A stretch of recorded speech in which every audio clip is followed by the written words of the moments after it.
Hello friends, क्या हाल चाल है। आई थिंक आप लोग ठीक होंगे। तो फ्रेंड्स, जल्दी से फटाफट से आप मेरे को ये बता दीजिए कि एम आई ऑडिबल और विजिबल इन प्रॉपर वे, जिससे कि हम अपने सेशंस को आगे स्टार्ट कर पाएं। ठीक है, और फटाफट से अपने सभी ग्रुप्स में, चाहे आपका व्हाट्सएप ग्रुप हो, चाहे टेलीग्राम ग्रुप हो, जिस भी ग्रुप में आप अपने फ्रेंड्स के साथ स्टडी वाली बातें करते हो, तो प्लीज़ इस उस ग्रुप में इन सबको दोस्तों शेयर कर दीजिए। ठीक है, फिर हम यहाँ पे आगे बढ़ते हैं और आज के सेशंस को अपने स्टार्ट करते हैं। तो दोस्तों, जैसे कि आप लोगों ने थंबनेल और टाइटल देख ही लिया होगा, आज का जो हमारा लाइव होने वाला है, ये होने वाला है CSIR नेट जून 2024 फिजिक्स पेपर डिस्कशंस का पार्ट नंबर 1। तो दोस्तों, हम यहाँ पे पार्ट बी कर रहे हैं और ये पार्ट बी का आपका 01 यानी कि ये लेक्चर नंबर 1 है। ठीक है, इसी तरीके से मैं पार्ट सी भी लेके आऊंगा आप सबके सामने, तो जिससे कि हमको दोस्तों यहाँ पे एक हेल्प मिलेगी कि किस टाइप का पेपर CSIR नेट में पूछा जाता है। और मेरे ख्याल से आप सभी लोगों ने अपनी अपनी प्रिपरेशंस यहाँ पे कर ली होगी और हमको फाइनल टच देने की बात है। तो फाइनल टच के लिए हम क्या करेंगे, यहाँ पे प्रैक्टिस क्वेश्चंस करेंगे और PYQs क्वेश्चंस करेंगे, क्योंकि लास्ट में मेरे को नहीं लगता कि अब आपको इतनी थ्योरी पढ़ने की रिक्वायरमेंट है। अगर आप PYQs क्वेश्चंस कर पा रहे हो और प्रैक्टिस क्वेश्चंस कर पा रहे हो, तो डेफिनेटली आपकी जो लर्निंग है, आपकी जो स्टडी है, वो बहुत अच्छी जा रही है। ठीक है, तो चलिए फिर बिना किसी देरी के अब हम सेशंस में आगे बढ़ते हैं और इस सेशंस को अपने सभी दोस्तों के साथ प्लीज एटलीस्ट शेयर कीजिए, जिससे कि वो लोग भी इस सेशंस का फायदा उठा पाएं। ठीक है दोस्तों, तो दोस्तों सेशंस में आगे बढ़ने से पहले आप लोगों के लिए एक जरूरी अपडेट भी है कि अगर आप उससे यहाँ पे करेक्ट होना चाहते हो, तो यहाँ पे आप देख सकते हैं कि ये मेरे कुछ ग्रुप्स हैं, जैसे कि यहाँ पे इंस्टाग्राम भी है, व्हाट्सएप भी है और टेलीग्राम भी है। तो मैं ज्यादातर व्हाट्सएप ग्रुप पे और टेलीग्राम ग्रुप पे एक्टिव रहता हूँ, तो आप मेरे को व्हाट्सएप और टेलीग्राम दोनों पे ही यहाँ पे दोस्तों ज्वाइन कर सकते हैं। ठीक है, तो इसके लिए आपको क्या करना है, अपने QR से बस हमारे इस व्हाट्सएप ग्रुप को आप स्कैन कर लीजिए और हमारे ग्रुप में शामिल हो जाइए। ठीक है दोस्तों, और ये मेरा व्हाट्सएप नंबर भी है, तो आप उससे यहाँ पे डायरेक्ट कनेक्ट भी कर सकते हैं। तो चलिए फिर अब हम देखते हैं आज का जो हमारा क्वेश्चन नंबर फर्स्ट है, तो वो हमारा क्वेश्चन नंबर फर्स्ट क्या है, इसके ऊपर आज हम लोग यहाँ पे दोस्तों डिस्कस करने वाले हैं। ठीक है, तो चलिए फिर। तो दोस्तों, हमारा जो क्वेश्चन नंबर फर्स्ट है वो कुछ इस तरीके से है। क्वेश्चन आईडी है हमारे पास 705027। तो क्वेश्चन आपको कुछ इस तरीके से दिया गया है। If L is the orbital angular momentum operator and sigma are the Pauli matrices, तो which of the following operator commute with sigma dot L। तो दोस्तों, हमसे यहाँ पे बोला गया है कि इसमें से कौन से जो ऑपरेटर है, मतलब ऑप्शन नंबर 1 2 3 4 में से कौन सा ऐसा ऑप्शन है जो इसके साथ, मतलब किसके साथ, आप देख सकते हैं इसके साथ यहाँ पे कम्यूट करेगा। ठीक है दोस्तों, तो दोस्तों ये हमारा क्वांटम मैकेनिक्स का क्वेश्चन है। मैं आपको बता देता हूं कि ये हमारा क्वांटम मैकेनिक्स एंगुलर मोमेंटम का क्वेश्चन है। तो चलिए फिर इस क्वेश्चन को यहाँ पे हम लोग अब सॉल्व करते हैं। तो सबसे पहले आपको यहाँ पे क्या बताना है कि ये हमको ऑप्शन में दिए गए हैं, ये हमारे पास ऑपरेटर है और हमको बताया गया है कि इसमें से कौन सा ऑपरेटर सिग्मा डॉट एल के साथ कम्यूट करेगा। तो हम मान लेते हैं कि आपको पता है कम्यूट का मतलब क्या होता है। कि सपोज करो दोस्तों, अगर हमारे पास दो ऑपरेटर हैं, जैसे एक ऑपरेटर मेरे पास ए है और एक ऑपरेटर मेरे पास बी है, तो कम्यूट करने का मतलब होता है इन दोनों का कम्यूटेटर ब्रैकेट आपका 0 होना चाहिए। ठीक है, तो वहां पे दोस्तों अब हमको एक चीज तो दी गई है। तो मान लीजिए अब यहाँ पे आपके पास क्या है कि सपोज करो मेरे पास एक ऑपरेटर ओ है, ठीक है, जो कि कम्यूट कर रहा है किसके साथ, सिग्मा डॉट एल के साथ। ये क्या कर रहा है दोस्तों, आपका कम्यूट कर रहा है। तो इसका मतलब है कि इसका जो कम्यूटेटर ब्रैकेट होगा दोस्तों, वो हमारे पास 0 हो जाएगा। अब यहाँ पर ये जो ओ है, इस ओ को मैं क्या मान सकता हूं। तो दोस्तों, अब हम इस क्वेश्चन को अपने ऑप्शंस के थ्रू यहाँ पे सॉल्व करेंगे। तो हम यहाँ पे अपना ऑप्शन नंबर 2 को पिक कर लेते हैं, क्योंकि वो प्लस साइन में है। तो देखते हैं कि ऑप्शन नंबर 2 क्या होगा। तो हम मान लेते हैं कि लेट, है ना, कि जो हमारे पास यहाँ पर ओ ऑपरेटर है, इसको दोस्तों मैं यहाँ पे L plus H cut by 2 sigma, इसको हम यहाँ पे इस तरीके से ले लेते हैं।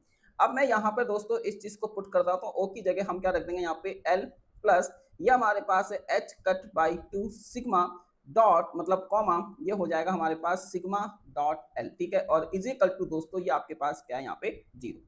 अब हम इसको क्या करते हैं, यहाँ पे अलग अलग करके लिख लेते हैं। तो अगर मैं यहाँ पे इसको अलग अलग करके लिखता हूँ, तो देखो दोस्तों हमको क्या दिया है। तो ये हमारे पास हो जाएगा एल प्लस, ये हमारे पास था एच कट बाई 2 सिग्मा, और ये आपके पास है सिग्मा डॉट एल, है ना। ये आपको यहाँ पे दिया गया है और इसका जो कम्यूटेटर है दोस्तों, वो आपका 0 आना चाहिए। अब क्या ये 0 के इक्वल होगा, ये हमको दोस्तों यहाँ पे चेक करना है। ठीक है, तो अभी हमको नहीं पता कि ये 0 के इक्वल है, तो इसलिए मैं यहाँ से इस 0 को हटा देता हूँ, क्योंकि मेरे को नहीं पता कि इसका जो कम्यूटेटर आएगा वो आपका दोस्तों 0 आएगा। तो हम इस चीज को यहाँ पे अब क्या करने वाले हैं दोस्तों, प्रूव करने वाले हैं। ठीक है, तो इसको फिलहाल के लिए मैं ऐसे लिख लेता हूँ कि ये हो जाएगा एल डॉट, मतलब ब्रैकेट, ये आपके पास कुछ इस तरीके से आएगा। मैंने यहाँ पे इसको इस तरीके से लिख लिया। मैं अपने कम्यूटेटर ब्रैकेट को ओपन कर रहा हूँ। Good evening Tiwari ji.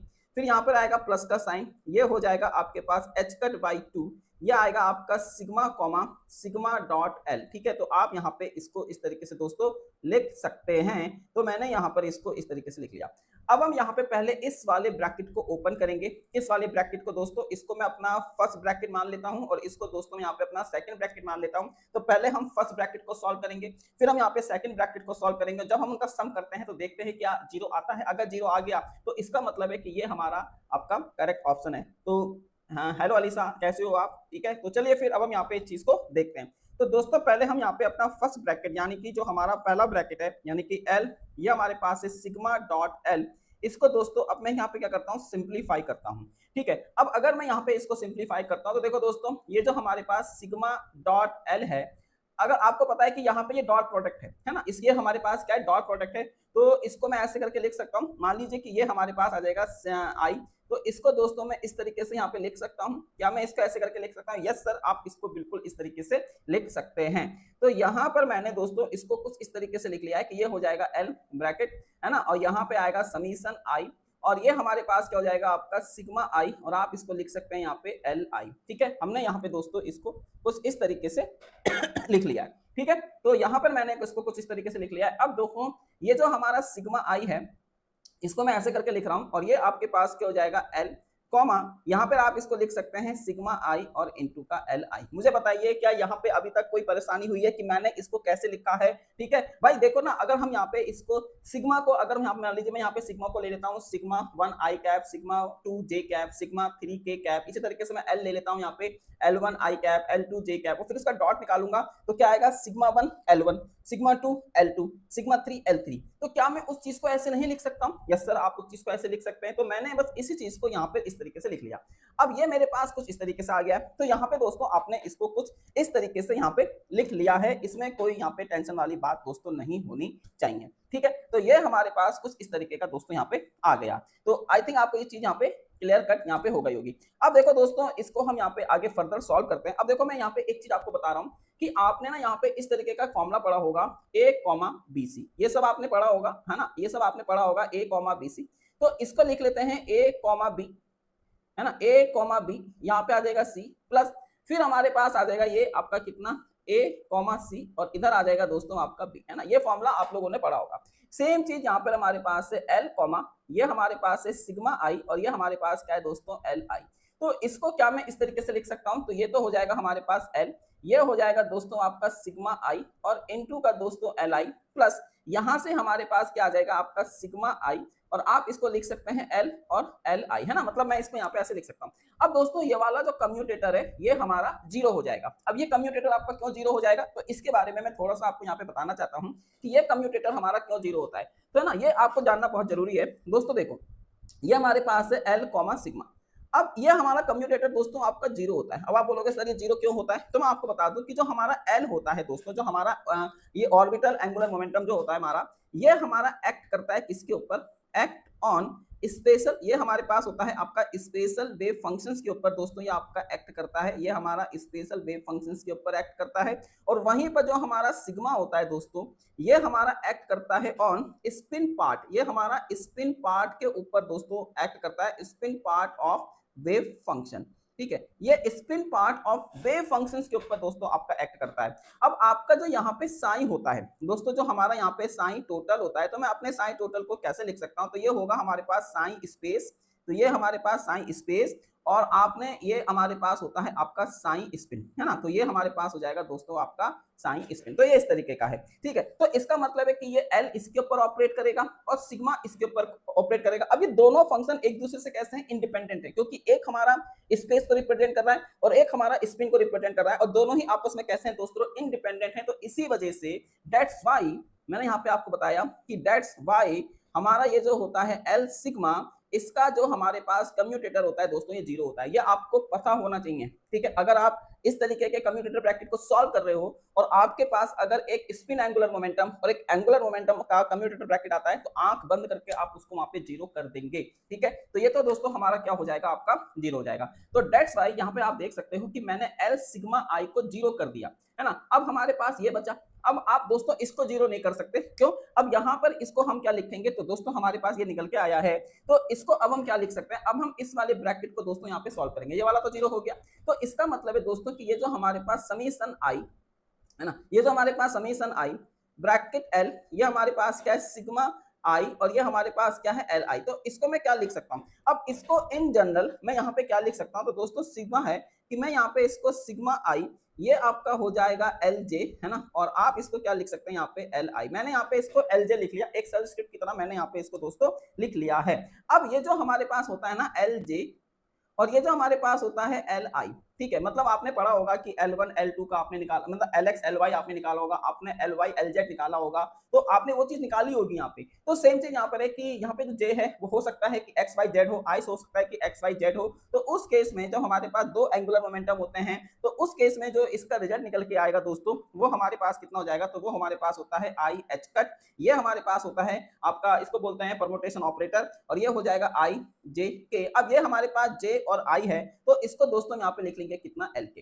ठीक है, तो ये हमारे पास कितना निकल के आया दोस्तों, एल के निकल के आया। तो यहाँ पर मैं इसकी वैल्यू अगर लगा दूं तो ये हो जाएगा आई एच कट। अब इस v की वैल्यू को अगर हम यहाँ पे पुट कर दें तो ये हो जाएगा हमारे पास सिग्मा आई, ये हो जाएगा आई जे के, और ये आ जाएगा कितना आपके पास एल के। तो दोस्तों ये हमारे पास इसकी वैल्यू इस तरीके से निकल के आ गई। अब यहाँ पे आप देख सकते हैं कि एक समीशन का साइन आपके पास यहाँ पर है, तो इस समीशन के साइन को हम किस तरीके से इसके ऊपर लगा सकते हैं, तो यहाँ पर मैं लगा देता हूं समीशन आई। ठीक है, तो हमने इसके ऊपर दोस्तों आपका समीशन आई यहाँ पर लगा दिया, तो इस तरीके से ये चीज आपके पास आ जाएगी। अब यार मैं इसको ना टेंसर की फॉर्म में लिखना चाहता हूं, मतलब ये जो हमारे पास निकल के आया, तो आप देख सकते हैं इसमें सिग्मा है, इसमें ये है, तो अब मैं क्या करता हूं, मैं यहाँ पे ना इसको टेंसर की फॉर्म में दोस्तों लिखना चाहता हूं। तो मैंने यहाँ पे लिखना चाहता हूं इसको इन टेंसर फॉर्म, है ना, इन टेंसर फॉर्म। तो टेंसर फॉर्म में आप इसको यहाँ पे किस तरीके से लिख सकते हो, है ना दोस्तों। तो अगर हम यहाँ पे इसको टेंसर फॉर्म में लिखना चाहें तो ये हो जाएगा हमारे पास एल जे, ये आपके पास है सिग्मा, और आप इसको लिखोगे यहाँ पे दिस वे, है ना। तो यहाँ पे अगर आप इसको टेंसर के फॉर्म में लिखना चाहते हो तो ये हो जाएगा आई एच कट, और ये हो जाएगा हमारे पास सिग्मा क्रॉस, और ये आपके पास आएगा एल, और ये हो जाएगा हमारे पास कितना जे। अब आप यहाँ पे जे क्यों आया, देखो जे इसलिए आया क्योंकि यहाँ पे दोस्तों आपके पास क्या है आई, दिस इज आई और दिस इज के, है ना। तो यहाँ पे आई और के है, तो डेट्स वाई इधर आपके पास क्या निकल के आया, यहाँ पे जे निकल के आया। ठीक है, इसीलिए यहाँ पे दोस्तों एप्सिलॉन आईजे क्या होता है मैं आपको बता देता हूँ, एप्सिलॉन आईजे के क्या होता है। ठीक है, तो एप्सिलॉन आईजे के बारे में थोड़ा सा मैं आपको यहाँ पे इंट्रोडक्शन दे देता हूँ। देखो दोस्तों ये हमारे पास होता है आपका आई जे के, इसकी यार तीन वैल्यू होती है, इसकी तीन वैल्यू होती है। एक वैल्यू उसकी प्लस वन होती है, एक जीरो होती है, और एक इसकी माइनस वन होती है। ये प्लस वन कब होती है, जब आपका आई जे के ये आपका साइक्लिक ऑर्डर में होगा। अगर ये साइक्लिक ऑर्डर में है तो इसकी वैल्यू प्लस वन, जैसे कि अभी लिखा हुआ आई जे के, तो ये साइक्लिक ऑर्डर में। अगर लिखा होता है जे के आई तो ये साइक्लिक ऑर्डर में है। ठीक है, ये वैल्यू जीरो कब होगी, ये वैल्यू आपकी जीरो तब होगी जब मान लीजिए आपका आई आई के आ गया, या सपोज करो आई जे जे आ गया, मतलब दो इंडिसेस अगर रिपीट कर रहे हैं, अगर दो इंडिसेस रिपीट कर रहे हैं तो दैट वैल्यू इज जीरो। और ये वैल्यू माइनस का वन कब होगी, जब हमारा साइक्लिक ऑर्डर नहीं होगा, जब हमारा जैसे हमारे पास हो गया जे आई के, this is not a cyclic order, तो उस केस में इसकी वैल्यू दोस्तों माइनस के वन हो जाएगी। तो बात समझ में आई तिवारी जी। तो यहाँ पर हमने इसको इस तरीके से दोस्तों कर दिया, है ना। तो ये रहा, तो यहाँ पे हमारे पास ये क्या निकल के आ गया, I H cut sigma cross L into J, ये वैल्यू हमारे पास निकल के आ गई। अब अगर मैं इसको वेक्टर फॉर्म में लिखना चाहूं दोस्तों, तो यहाँ पे जो इसकी वेक्टर फॉर्म होगी, तो वेक्टर फॉर्म हमारे पास हो जाएगी एल, ये हमारे पास है सिग्मा डॉट एल। ठीक है, sigma dot L is equal to I H cut, और आप इसको क्या लिख सकते हैं यहाँ पे सिग्मा क्रॉस एल। ठीक है, तो ये हमने क्या लिख लिया, इसको वेक्टर फॉर्म में लिख लिया। अब दोस्तों इसी तरीके से जैसे हमने यहाँ पे इसको तो हमारा पहला वाला ब्रैकेट तो सॉल्व हो गया। अब हमको अपना सेकंड ब्रैकेट सॉल्व करना है, तो सेकंड ब्रैकेट क्या है, sigma comma sigma dot L. तो हमारा जो सेकंड ब्रैकेट है दोस्तों, जो हमारा यहाँ पे सेकंड ब्रैकेट है, जो हमारा सेकंड ब्रैकेट है वो क्या है हमारे पास, sigma comma sigma dot L.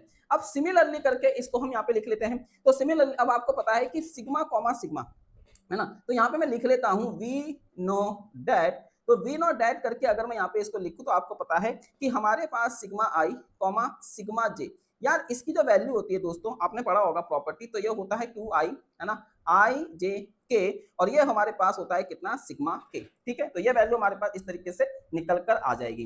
तो दैट्स वाई आप यहाँ पे इसको लिखोगे सिग्मा आई, ये हमारे पास है सिग्मा डॉट एल। तो दोस्तों इसकी जो वैल्यू निकल के आ जाएगी, ये हमारे पास क्या है दोस्तों आपका, तो यहाँ पे आप इसको क्या लिखेंगे, सिग्मा आई, ये हमारे पास है सिग्मा जे, ठीक है, ब्रैकेट, और ये आपके पास आ जाएगा कितना, एल जे। ठीक है, तो ये हमारे पास है, और इसकी जो वैल्यू है, अब देखो दोस्तों, ये हमारे पास आ जाएगा 2i, क्योंकि हमने इसकी वैल्यू यहाँ पे लगा देनी है, तो ये आपके पास कुछ इस तरीके से आ जाएगा, 2i बाहर आ जाएगा, समीशन आई जे के, ये हमारे पास है सिग्मा के और एल जे। अब यार इसको भी मैं वेक्टर फॉर्म में लिखना चाहूँ तो मैं इसको लिख सकता हूँ, तो ये हो जाएगा 2i, और आप इसको क्या लिख सकते हैं, एल क्रॉस सिग्मा, और ये हो जाएगा हमारे पास आई, और इसमें से अगर माइनस साइन कॉमन ले लें तो लो, माइनस साइन इसमें से मैंने कॉमन ले लिया, तो सिग्मा क्रॉस एल यहाँ पे ये निकल कर आ गया। तो आपने देखा कि यहाँ पर इसकी वैल्यू कितनी है, आई H cut sigma dot L, और यहाँ पे इसकी वैल्यू कितनी है हमारे पास, सिग्मा क्रॉस एल। तो जब आप इन दोनों को सॉल्व करोगे दोस्तों, तो हमारे पास कट कटा के कितना आ जाएगा यहाँ पे दोस्तों। अब आप बोलोगे सर यहाँ पे तो ये आ रहा है, तो भाई इसमें आपका एच कट बाई 2 भी तो आ रहा है, उससे आप मल्टीप्लाई करोगे तो कैंसिल हो जाएंगे। तो दैट्स वाई इसकी जो वैल्यू निकल कर आएगी, अगर आप यहाँ पे इसकी वैल्यू पुट करोगे तो ये आपस में कैसे हो जाएंगे दोस्तों, कैंसिल आउट कर जाएंगे, है ना। तो आप देखेंगे यहाँ पे, तो आप यहाँ पे देखेंगे, तो आप यहाँ पे इस चीज को देखेंगे कि इसने इसको दोस्तों यहाँ पे कैंसिल कर दिया। ठीक है, तो बात समझ में आ गई। तो इस तरीके से इसका जो यहाँ पे करेक्ट आंसर होगा दोस्तों, यहाँ पे जो इसका करेक्ट आंसर निकल के आएगा वो आ जाएगा दोस्तों आपके पास दिस वे, है ना। तो क्योंकि ये हमको क्या कर रहा है यहाँ पे दोस्तों, कम्यूट कर रहा है, तो ऑप्शन बी यहाँ पे क्या है दोस्तों, इसका करेक्ट आंसर है। तो मुझे बताइए क्या ये चीज आपको समझ में आ रही है ना। तो आई थिंक आपको ये चीज दोस्तों यहाँ पे समझ में आ रही है। ठीक है, ओके, है ना। अभी कौन सा क्वेश्चन किया हमने जिसमें नेगेटिव आ रहा है, रुको एक मिनट,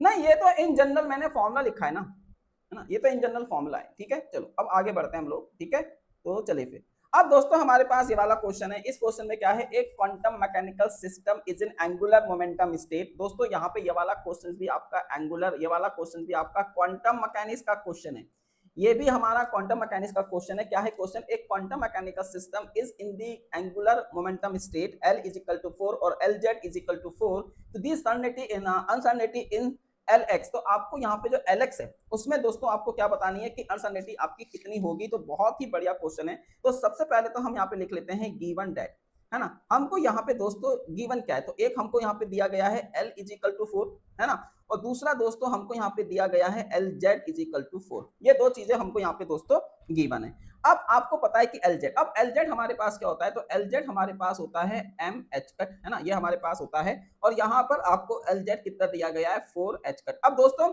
ये हमको क्या है, यहाँ पे फिक्स है ना। तो ये जो हमारा LZ है, ये जो हमारे पास LZ है भाई, इसकी वैल्यू यहाँ पे फिक्स कर दी है इन्होंने।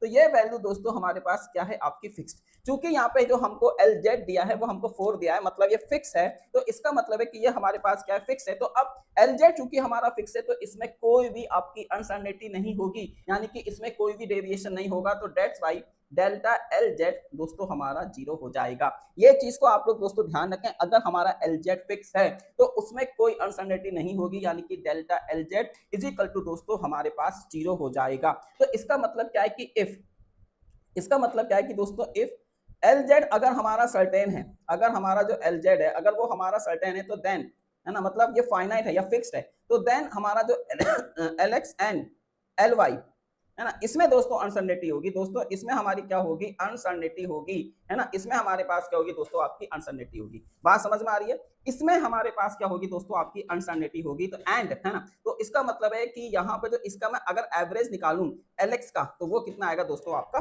0 आएगा। ठीक है, यह हमारी एंगुलर मोमेंटम की प्रॉपर्टी होती है। अगर नहीं पता है तो मैं इसके ऊपर एक डेडिकेटेड वीडियो बना दूंगा।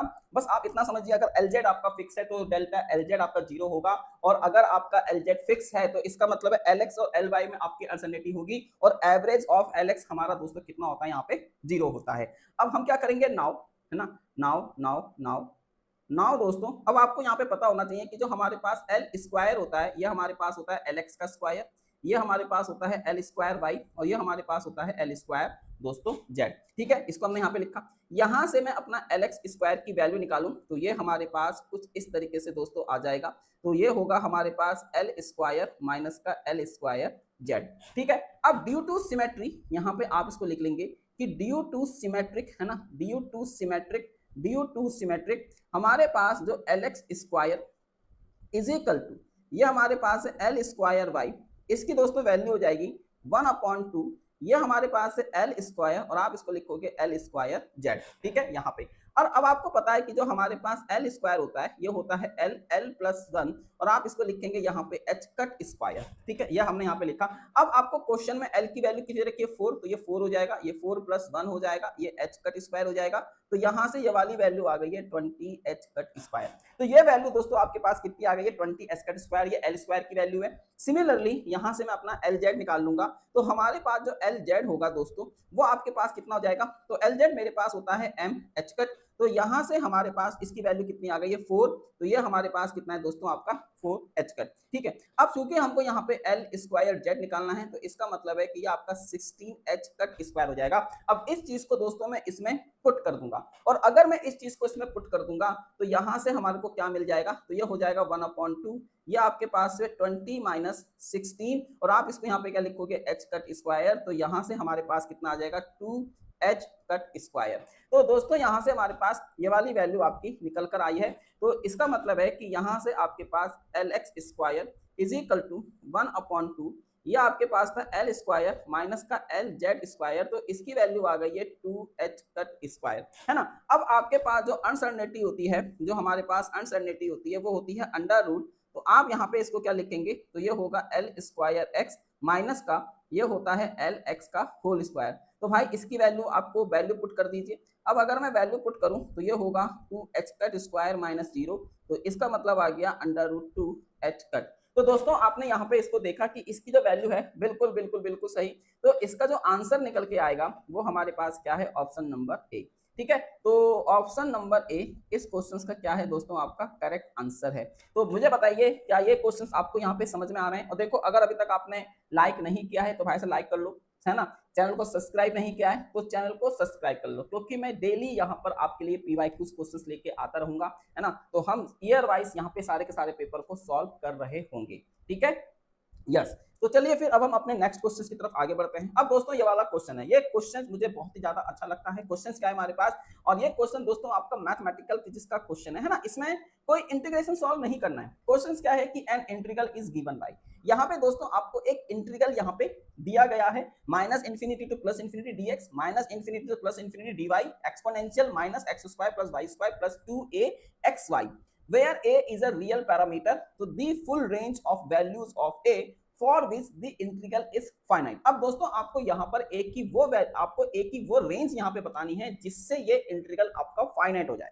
ठीक है, मतलब यहाँ पर ये जो आपको इंटीग्रल दिया है इसमें आपको ये a गिवन है ना। यहाँ पे आप देख सकते हैं कि ये a है और आपको a की वो रेंज बतानी है कि a की किस रेंज के लिए ये इंटीग्रल आपका फाइनाइट यहाँ पे हो जाएगा।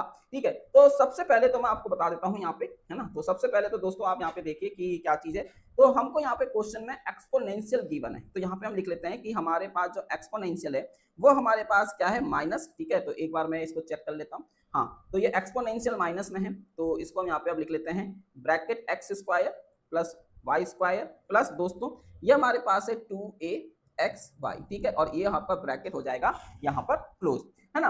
अब हम क्या करते हैं कि हम अपने इस पूरे इंटीग्रल को यहाँ पे हम इसको होल स्क्वायर में कन्वर्ट कर लेते हैं, है ना। तो कन्वर्ट इनटू होल स्क्वायर। तो अगर दोस्तों मैं इसको होल स्क्वायर में कन्वर्ट कर लूं, अगर मैं यहाँ पे इसको होल स्क्वायर में कन्वर्ट कर लूं, अगर मैं यहाँ पे इसको दोस्तों होल स्क्वायर में कन्वर्ट कर लूं, तो मैं क्या करता हूँ यहाँ पे इसको होल स्क्वायर में कन्वर्ट कर लेता हूँ। तो ये आपके पास हो जाएगा एक्स स्क्वायर, मतलब मैं इसको क्या कर रहा हूँ यहाँ पे होल स्क्वायर में दोस्तों कन्वर्ट कर रहा हूँ इस चीज को।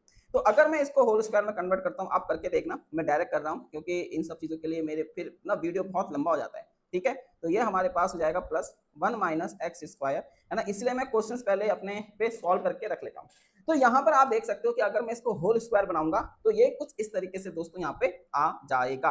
अब यार एक चीज आप देखिए कि भाई ये तो हमेशा हमारा क्या रहने वाला है दोस्तों, आपका पॉजिटिव रहने वाला है। ये हमारा हमेशा क्या रहने वाला है दोस्तों, आपका पॉजिटिव यहाँ पे रहने वाला है। तो यार मेरे को इसको भी क्या करना पड़ेगा, यहाँ पे पॉजिटिव रखना पड़ेगा। अगर ये टर्म पॉजिटिव होगी तभी तो ये माइनस आएगा, क्योंकि अगर ये नेगेटिव हो गया तो ये आपका पॉजिटिव हो जाएगा और माइनस इंफिनिटी प्लस इंफिनिटी के बीच में ये ब्लो अप कर जाएगा। ठीक है, तो इसका मतलब है दोस्तों इसको भी मेरे को क्या करना पड़ेगा, यहाँ पे पॉजिटिव रखना पड़ेगा। ठीक है, तो इसका मतलब है कि यहाँ पर ये जो हमारे पास है 1 माइनस एक्स स्क्वायर, ठीक है, ये हमारे पास क्या है दोस्तों वाई स्क्वायर, ये तो आपका ऑलवेज पॉजिटिव है, यहाँ पे मैं लिख देता हूँ ये हमारा ऑलवेज पॉजिटिव है, दिस इज ऑलवेज पॉजिटिव, है ना, ये हमारा हमेशा ऑलवेज, क्योंकि ये पूरे का होल स्क्वायर है। यहाँ पे आपका केवल वाई स्क्वायर ही कैसा है दोस्तों, मतलब यहाँ पे केवल वाई के ऊपर ही स्क्वायर है, और यहाँ पे 1 माइनस ए स्क्वायर के ऊपर कोई स्क्वायर नहीं है, तो 1 माइनस ए स्क्वायर यहाँ पे दिक्कत कर सकता है, ठीक है, तो यहाँ पे ये आपका हो सकता है, तो ये आपका क्या होगा ओनली, है ना, ओनली इसको हम यहाँ पे पॉजिटिव टर्म बना सकते हैं, है ना, ओनली पॉजिटिव, ये कब पॉजिटिव हो सकता है दोस्तों आपका, जब if 1 minus A square is greater then दोस्तों आपका 0, ठीक है, जब ये वाली टर्म हमारे पास ग्रेटर देन 0 होगी, मतलब इसको भी तो पॉजिटिव होना पड़ेगा ना भाई, ये आपका नेगेटिव नहीं हो सकता, ठीक है, तो ये हमारे पास होगा 1 माइनस ए स्क्वायर। अब इसको अगर मैं सिंप्लीफाई करूं दोस्तों, अगर मैं इसको सिंप्लीफाई करूं तो ये हो जाएगा ए स्क्वायर और लेस देन आपका 1, तो यहां से हमारे पास क्या आ गया -1 टू ए प्लस 1, तो इसके बीच में दोस्तों हमारा ए यहाँ पर आएगा, ठीक है, तो आपने देखा कि जब हमारे पास जो ए की रेंज होगी वो -a से +1 के बीच में होगी, तो ये इंटीग्रल दोस्तों हमारा फाइनाइट हो जाएगा। तो ये इसका क्या है दोस्तों आंसर है, मतलब ऑप्शन नंबर 3 इस क्वेश्चन का क्या है दोस्तों आपका करेक्ट आंसर है ना, मतलब हमको रेंज बतानी है, तो -a से +1 के बीच में दोस्तों इसकी यहाँ पे क्या निकल के आएगी, रेंज निकल कर आ जाएगी। चलिए फिर अब हम यहाँ पे अपना नेक्स्ट क्वेश्चन देखते हैं। तो दोस्तों जो हमारा यहाँ पे नेक्स्ट क्वेश्चन है विच इज मैथमेटिकल फिजिक्स, तो ये हमारा एक मैथमेटिकल फिजिक्स का क्वेश्चन है, क्वेश्चन आईडी आपके सामने लिखी हुई है। क्वेश्चन क्या है दोस्तों हमारा कि the matrix A is given by, यहाँ पे हमको एक मैट्रिक्स दी गई है A is equal to this, तो the eigen value of 3a³ plus 5a square minus 6a plus 2i where i is the identity matrix, है ना, तो यहाँ पर आपको ये बताना है, मतलब सबसे पहले तो दोस्तों हमको यहाँ पे ये ऑप्शन आपको गिवन है, तो हमको ये देखना है कि कौन से ऑप्शन इस इक्वेशंस को यहाँ पे सेटिस्फाइड करते हैं, ठीक है, तो यहाँ पे हमको क्या करना पड़ेगा, सबसे पहले तो ये जो आपको मैट्रिक्स दी है इसकी हमको यहाँ पे आइगन वैल्यू निकालनी पड़ेगी। तो आप यहाँ पे देखेंगे कि जो हमारी गिवन मैट्रिक्स है दोस्तों, यहाँ पे हम लिख लेते हैं कि जो गिवन मैट्रिक्स है वो हमारी अपर ट्राइंगुलर मैट्रिक्स है ना, तो ये हमारे पास क्या है आपकी एक अपर ट्राइंगुलर मैट्रिक्स है which is upper triangular matrix. तो यहाँ पर आप देखेंगे कि जो अपर ट्राइंगुलर मैट्रिक्स का जो डायगोनल होते हैं वही उसकी आइगन वैल्यू होती है, तो यहाँ पे जो इसकी आइगन वैल्यू होगी यानी कि λ1 1 हो गया, λ2 की वैल्यू दोस्तों 3 हो गई, और λ3 की वैल्यू दोस्तों आपकी -2 हो गई, ठीक है, तो यहाँ पर इसको यहाँ पे इस तरीके से लिख सकते हैं 1 3 और -2, ठीक है दोस्तों, तो ये हमारे पास कुछ इस तरीके से यहाँ पे आ जाएगा। अब हम यहाँ पे एक एक करके अपने ऑप्शंस को वेरीफाई करा लेते हैं, तो यहाँ पे लिखते हैं, और आपको दिया गया है कि ये इसको मैं यहाँ पे b मान लेता हूँ कि b इज इक्वल टू दोस्तों आपके पास है 3a³ plus 5a square minus ये हमारे पास है 6a प्लस के 2i, ठीक है, तो ये आपको यहाँ पे कुछ इस तरीके से गिवन है।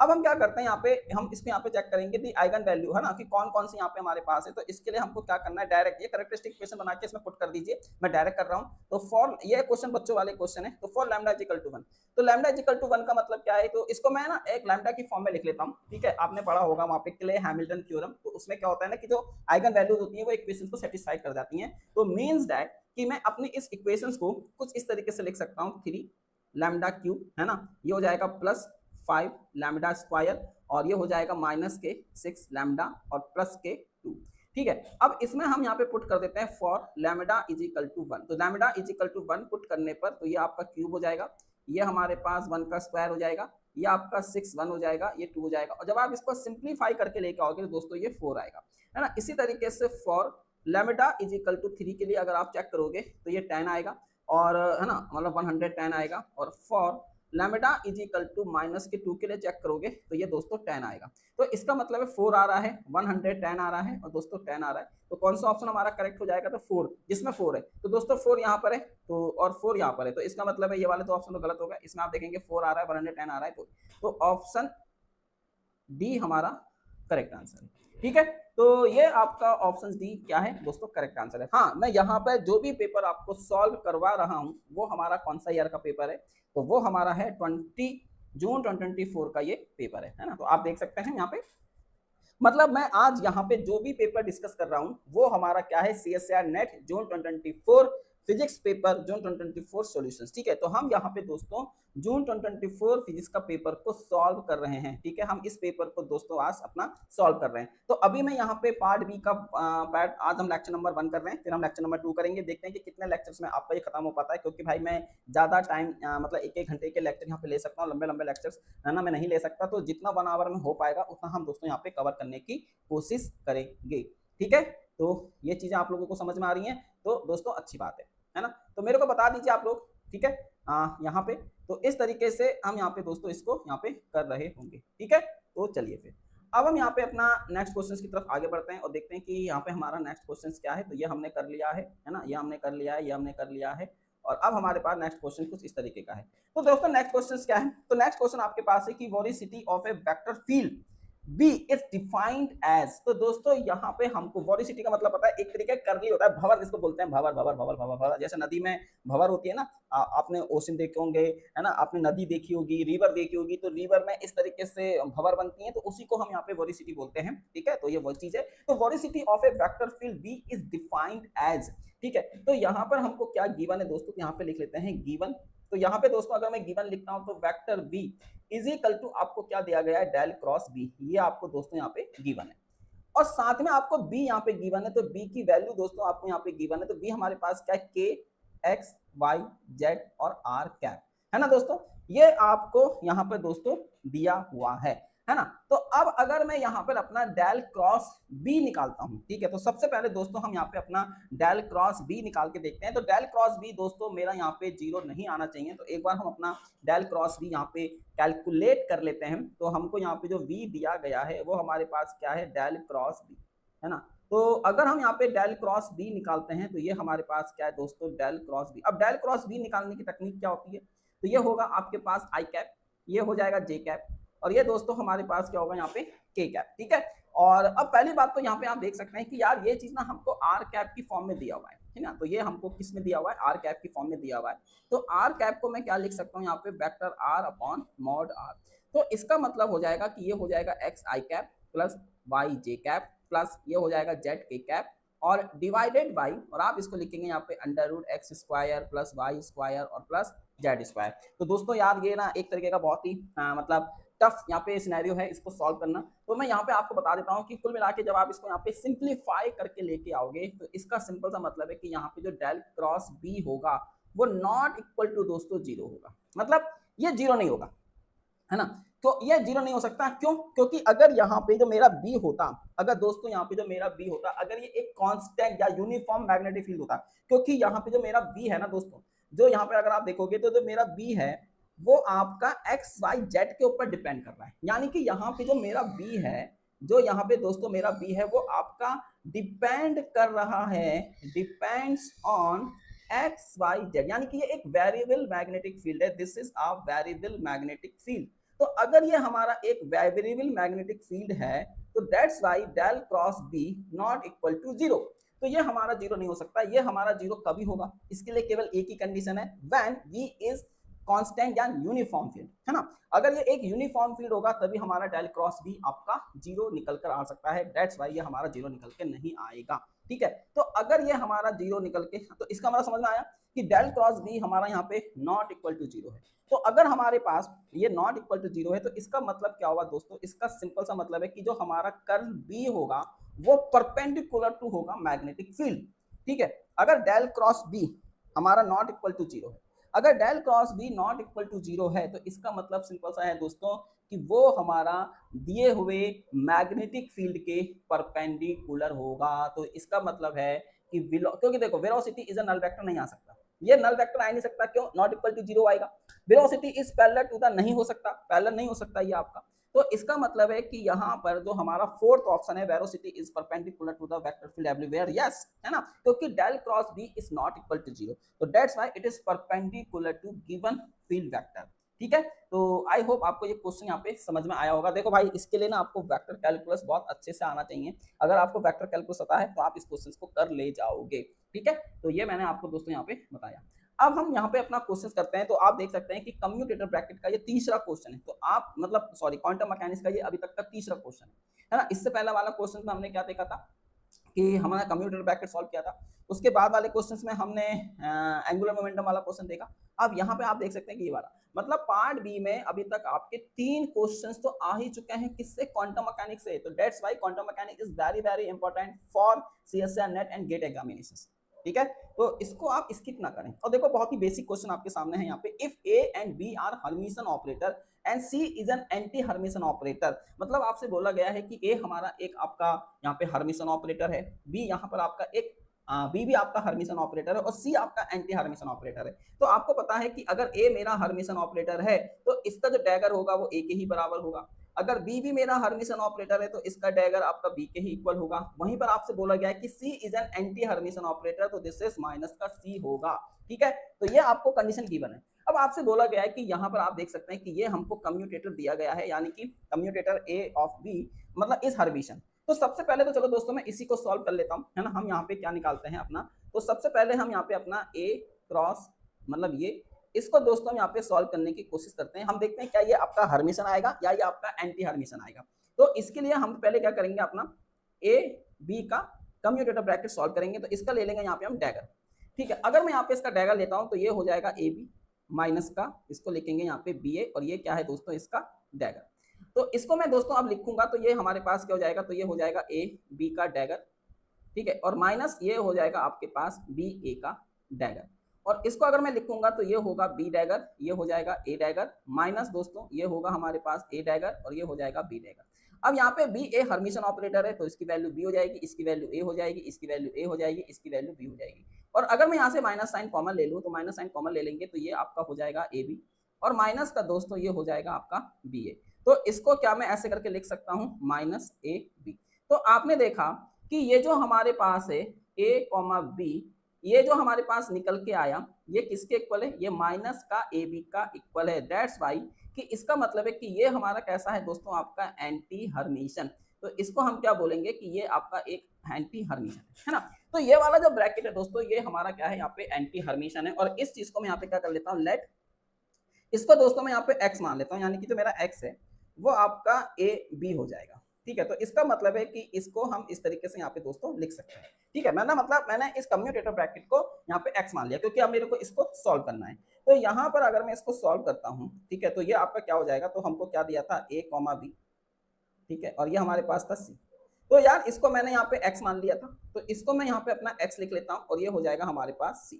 तो अब अगर हम यहाँ पे इसको सॉल्व करेंगे तो ये आपका x कॉमा सी, इसको हम ले लेते हैं यहाँ पे डैगर। तो अगर इसका डैगर ले लेते हैं तो ये एक्स सी माइनस का ये हो जाएगा सी एक्स। ठीक है, और ये आपके पास आ जाएगा दोस्तों डैगर। अब यहाँ पे इसको लिख लेते हैं एक्स सी का डैगर, ये हमारे पास है एक्स सी का डैगर, माइनस का ये हो जाएगा सी एक्स का डैगर। फिर ये हमारे पास हो जाएगा सी डैगर, ये हो जाएगा एक्स डैगर, माइनस ये हो जाएगा एक्स डैगर, और ये हो जाएगा दोस्तों आपका सी डैगर। अब आपको पता है कि सी डैगर, हमारा जो सी डैगर है वो आपका माइनस का सी होगा क्योंकि ये एंटी हर्मिशन है, तो दिस इज माइनस का सी डैगर। ये आपका हो जाएगा माइनस का एक्स डैगर क्योंकि आपको पता है कि एक्स डैगर भी हमारा माइनस का एक्स ही था, और ये आपका हो जाएगा माइनस का एक्स, और ये आपका क्या हो जाएगा माइनस का सी। ठीक है, तो यहाँ से हमारे पास आ जाएगा सी एक्स माइनस का दोस्तों ये प्लस हो जाएगा, और मतलब माइनस माइनस तो ये तो हमारा माइनस ही रहेगा, है ना, ये भी आपका माइनस ही रहेगा। और ये दोस्तों हमारे पास क्या निकल के आया, एक्स सी निकल के आया। ठीक है, और इसको दोस्तों अगर मैं यहाँ पे है ना माइनस का साइन कॉमन ले लूँ तो दिस इज, मैंने माइनस का साइन कॉमन ले लिया तो ये एक्स सी माइनस का सी एक्स हो गया है। तो इसको हम यहाँ पे लिखेंगे माइनस, तो ये आपके पास क्या आया एक्स सी। तो दोस्तों ये भी हमारे पास क्या निकल के आया है, एंटी हर्मिशन। मतलब आप देखेंगे कि यहाँ पर ये जो हमारे पास वैल्यू निकल के आई है दोस्तों, ये जो हमारे पास वैल्यू निकल के आई है ये भी हमारे पास क्या है, एंटी हर्मिशन। तो इसको भी हम क्या बोलेंगे, एंटी हर्मिशन। तो मतलब है कि ये वाला जो कम्यूटेटर ब्रैकेट होगा दोस्तों ये आपका एंटी हर्मिशन होगा। तो ये वाला भी आपका क्या है, एंटी हर्मिशन। अब हम यहाँ पे अगर अपने ऑप्शंस को चेक करते हैं, अगर हम यहाँ पे अपने ऑप्शंस को चेक करते हैं तो यहाँ पे बोला गया है कि एबीसी इज हर्मिशन, तो ये हर्मिशन तो हो नहीं सकता, है ना। फिर आपसे बोला गया कि बोथ हर्मिशन, भाई ये वाला ऑप्शन भी नहीं हो सकता। उसके बाद है कि A B C and are both Hermitian, यहाँ पे आपसे बोला गया है कि A B C is anti Hermitian and A C B is Hermitian. तो दोस्तों मेरे ख्याल से इसका जो आंसर होना चाहिए वो आपका बी होना चाहिए। आप एक बार इस क्वेश्चन को चेक कर लेना बस, है ना, क्योंकि कैलकुलेशन बहुत लंबी लंबी है इसलिए मैं इसको कर नहीं रहा हूँ। आप बस एक बार अपना सेकंड वाला देख लेना करके कि वो हर्मिशन आ रहा है या एंटी हर्मिशन आ रहा है ना। आई थिंक मेरे ख्याल से इसका ऑप्शन नंबर 2 होना चाहिए, दोनों ही आपके एंटी हर्मिशन यहाँ पे होंगे। ठीक है, बस एक बार आप लोग भी यहाँ पे अपनी सहूलियत के लिए इसको चेक कर लेना। ठीक है, यस। अब चलो दोस्तों हम यहाँ पे अपना ये वाला क्वेश्चन देखते हैं। अब ये वाला क्वेश्चन क्या है हमारे पास, क्वेश्चन है कि a single particle can exit in two state with energies 0 and E respectively at high temperature. यहाँ पे the specific heat of this system CV will be approximately, options are 1 2 3 4। तो दोस्तों यहाँ पे आप देख सकते हैं कि ये हमारे पास क्वेश्चन आईडी है ना 705039, और ये क्वेश्चन दोस्तों आपका थर्मोडायनेमिक्स और स्टैटिकल मैकेनिक्स का क्वेश्चन, ठीक है, और ये पार्ट बी का क्वेश्चन है। तो क्वेश्चन में दोस्तों आपको यहाँ पे क्या गिवन है, क्वेश्चन में हमारे पास है कि एक सिंगल पार्टिकल है जो कि हमारा दो स्टेट यानी कि एक हमारा single particle can exit in two state with with energy 0 and E respectively, है ना। तो मान लीजिए कि हमारे पास यहाँ पे दो एनर्जी स्टेट है, तो ये हमारे पास दोस्तों दो एनर्जी स्टेट है, एक की एनर्जी 0 है और एक की एनर्जी यहाँ पे E है। अब आपसे बोला गया है कि एट हाई टेम्परेचर पे हमको यहाँ पे सिस्टम की स्पेसिफिक हीट बतानी है कि भाई सिस्टम की जो स्पेसिफिक हीट होगी वो आपकी किसके इक्वल होगी। तो चलिए यहाँ पे हम लोग इस क्वेश्चन को आप सॉल्व कर लेते हैं। तो यहाँ पे हम मान लेते हैं कि इस क्वेश्चन में कि ए पार्टिकल, यहाँ पे हम ले लेते हैं कि a particle has two energy level. A particle के पास यहाँ पे दोस्तों दो एनर्जी लेवल है, एक हमारे पास है यहाँ पे E1 इज इक्वल टू 0 और दूसरी हमारे पास है यहाँ पे दोस्तों E2 is equal to E, है ना। ये हमारे पास दो एनर्जी लेवल है और आपको यहाँ पे बोला गया है कि एट हाई टेम्परेचर पे आपको स्पेसिफिक हीट यहाँ पे दोस्तों कैलकुलेट करनी है। तो सबसे पहले हम लिख लेंगे यहाँ पे इसका पार्टीशन फंक्शन। तो यहाँ पे जो इसका पार्टीशन फंक्शन होगा, हम यहाँ पे दोस्तों इसका पार्टीशन फंक्शन लिख लेते हैं। तो पार्टीशन फंक्शन होता है Z इज इक्वल टू, ठीक है, समीशन, ये आपके पास होता है E की पावर बीटा EI, ठीक है।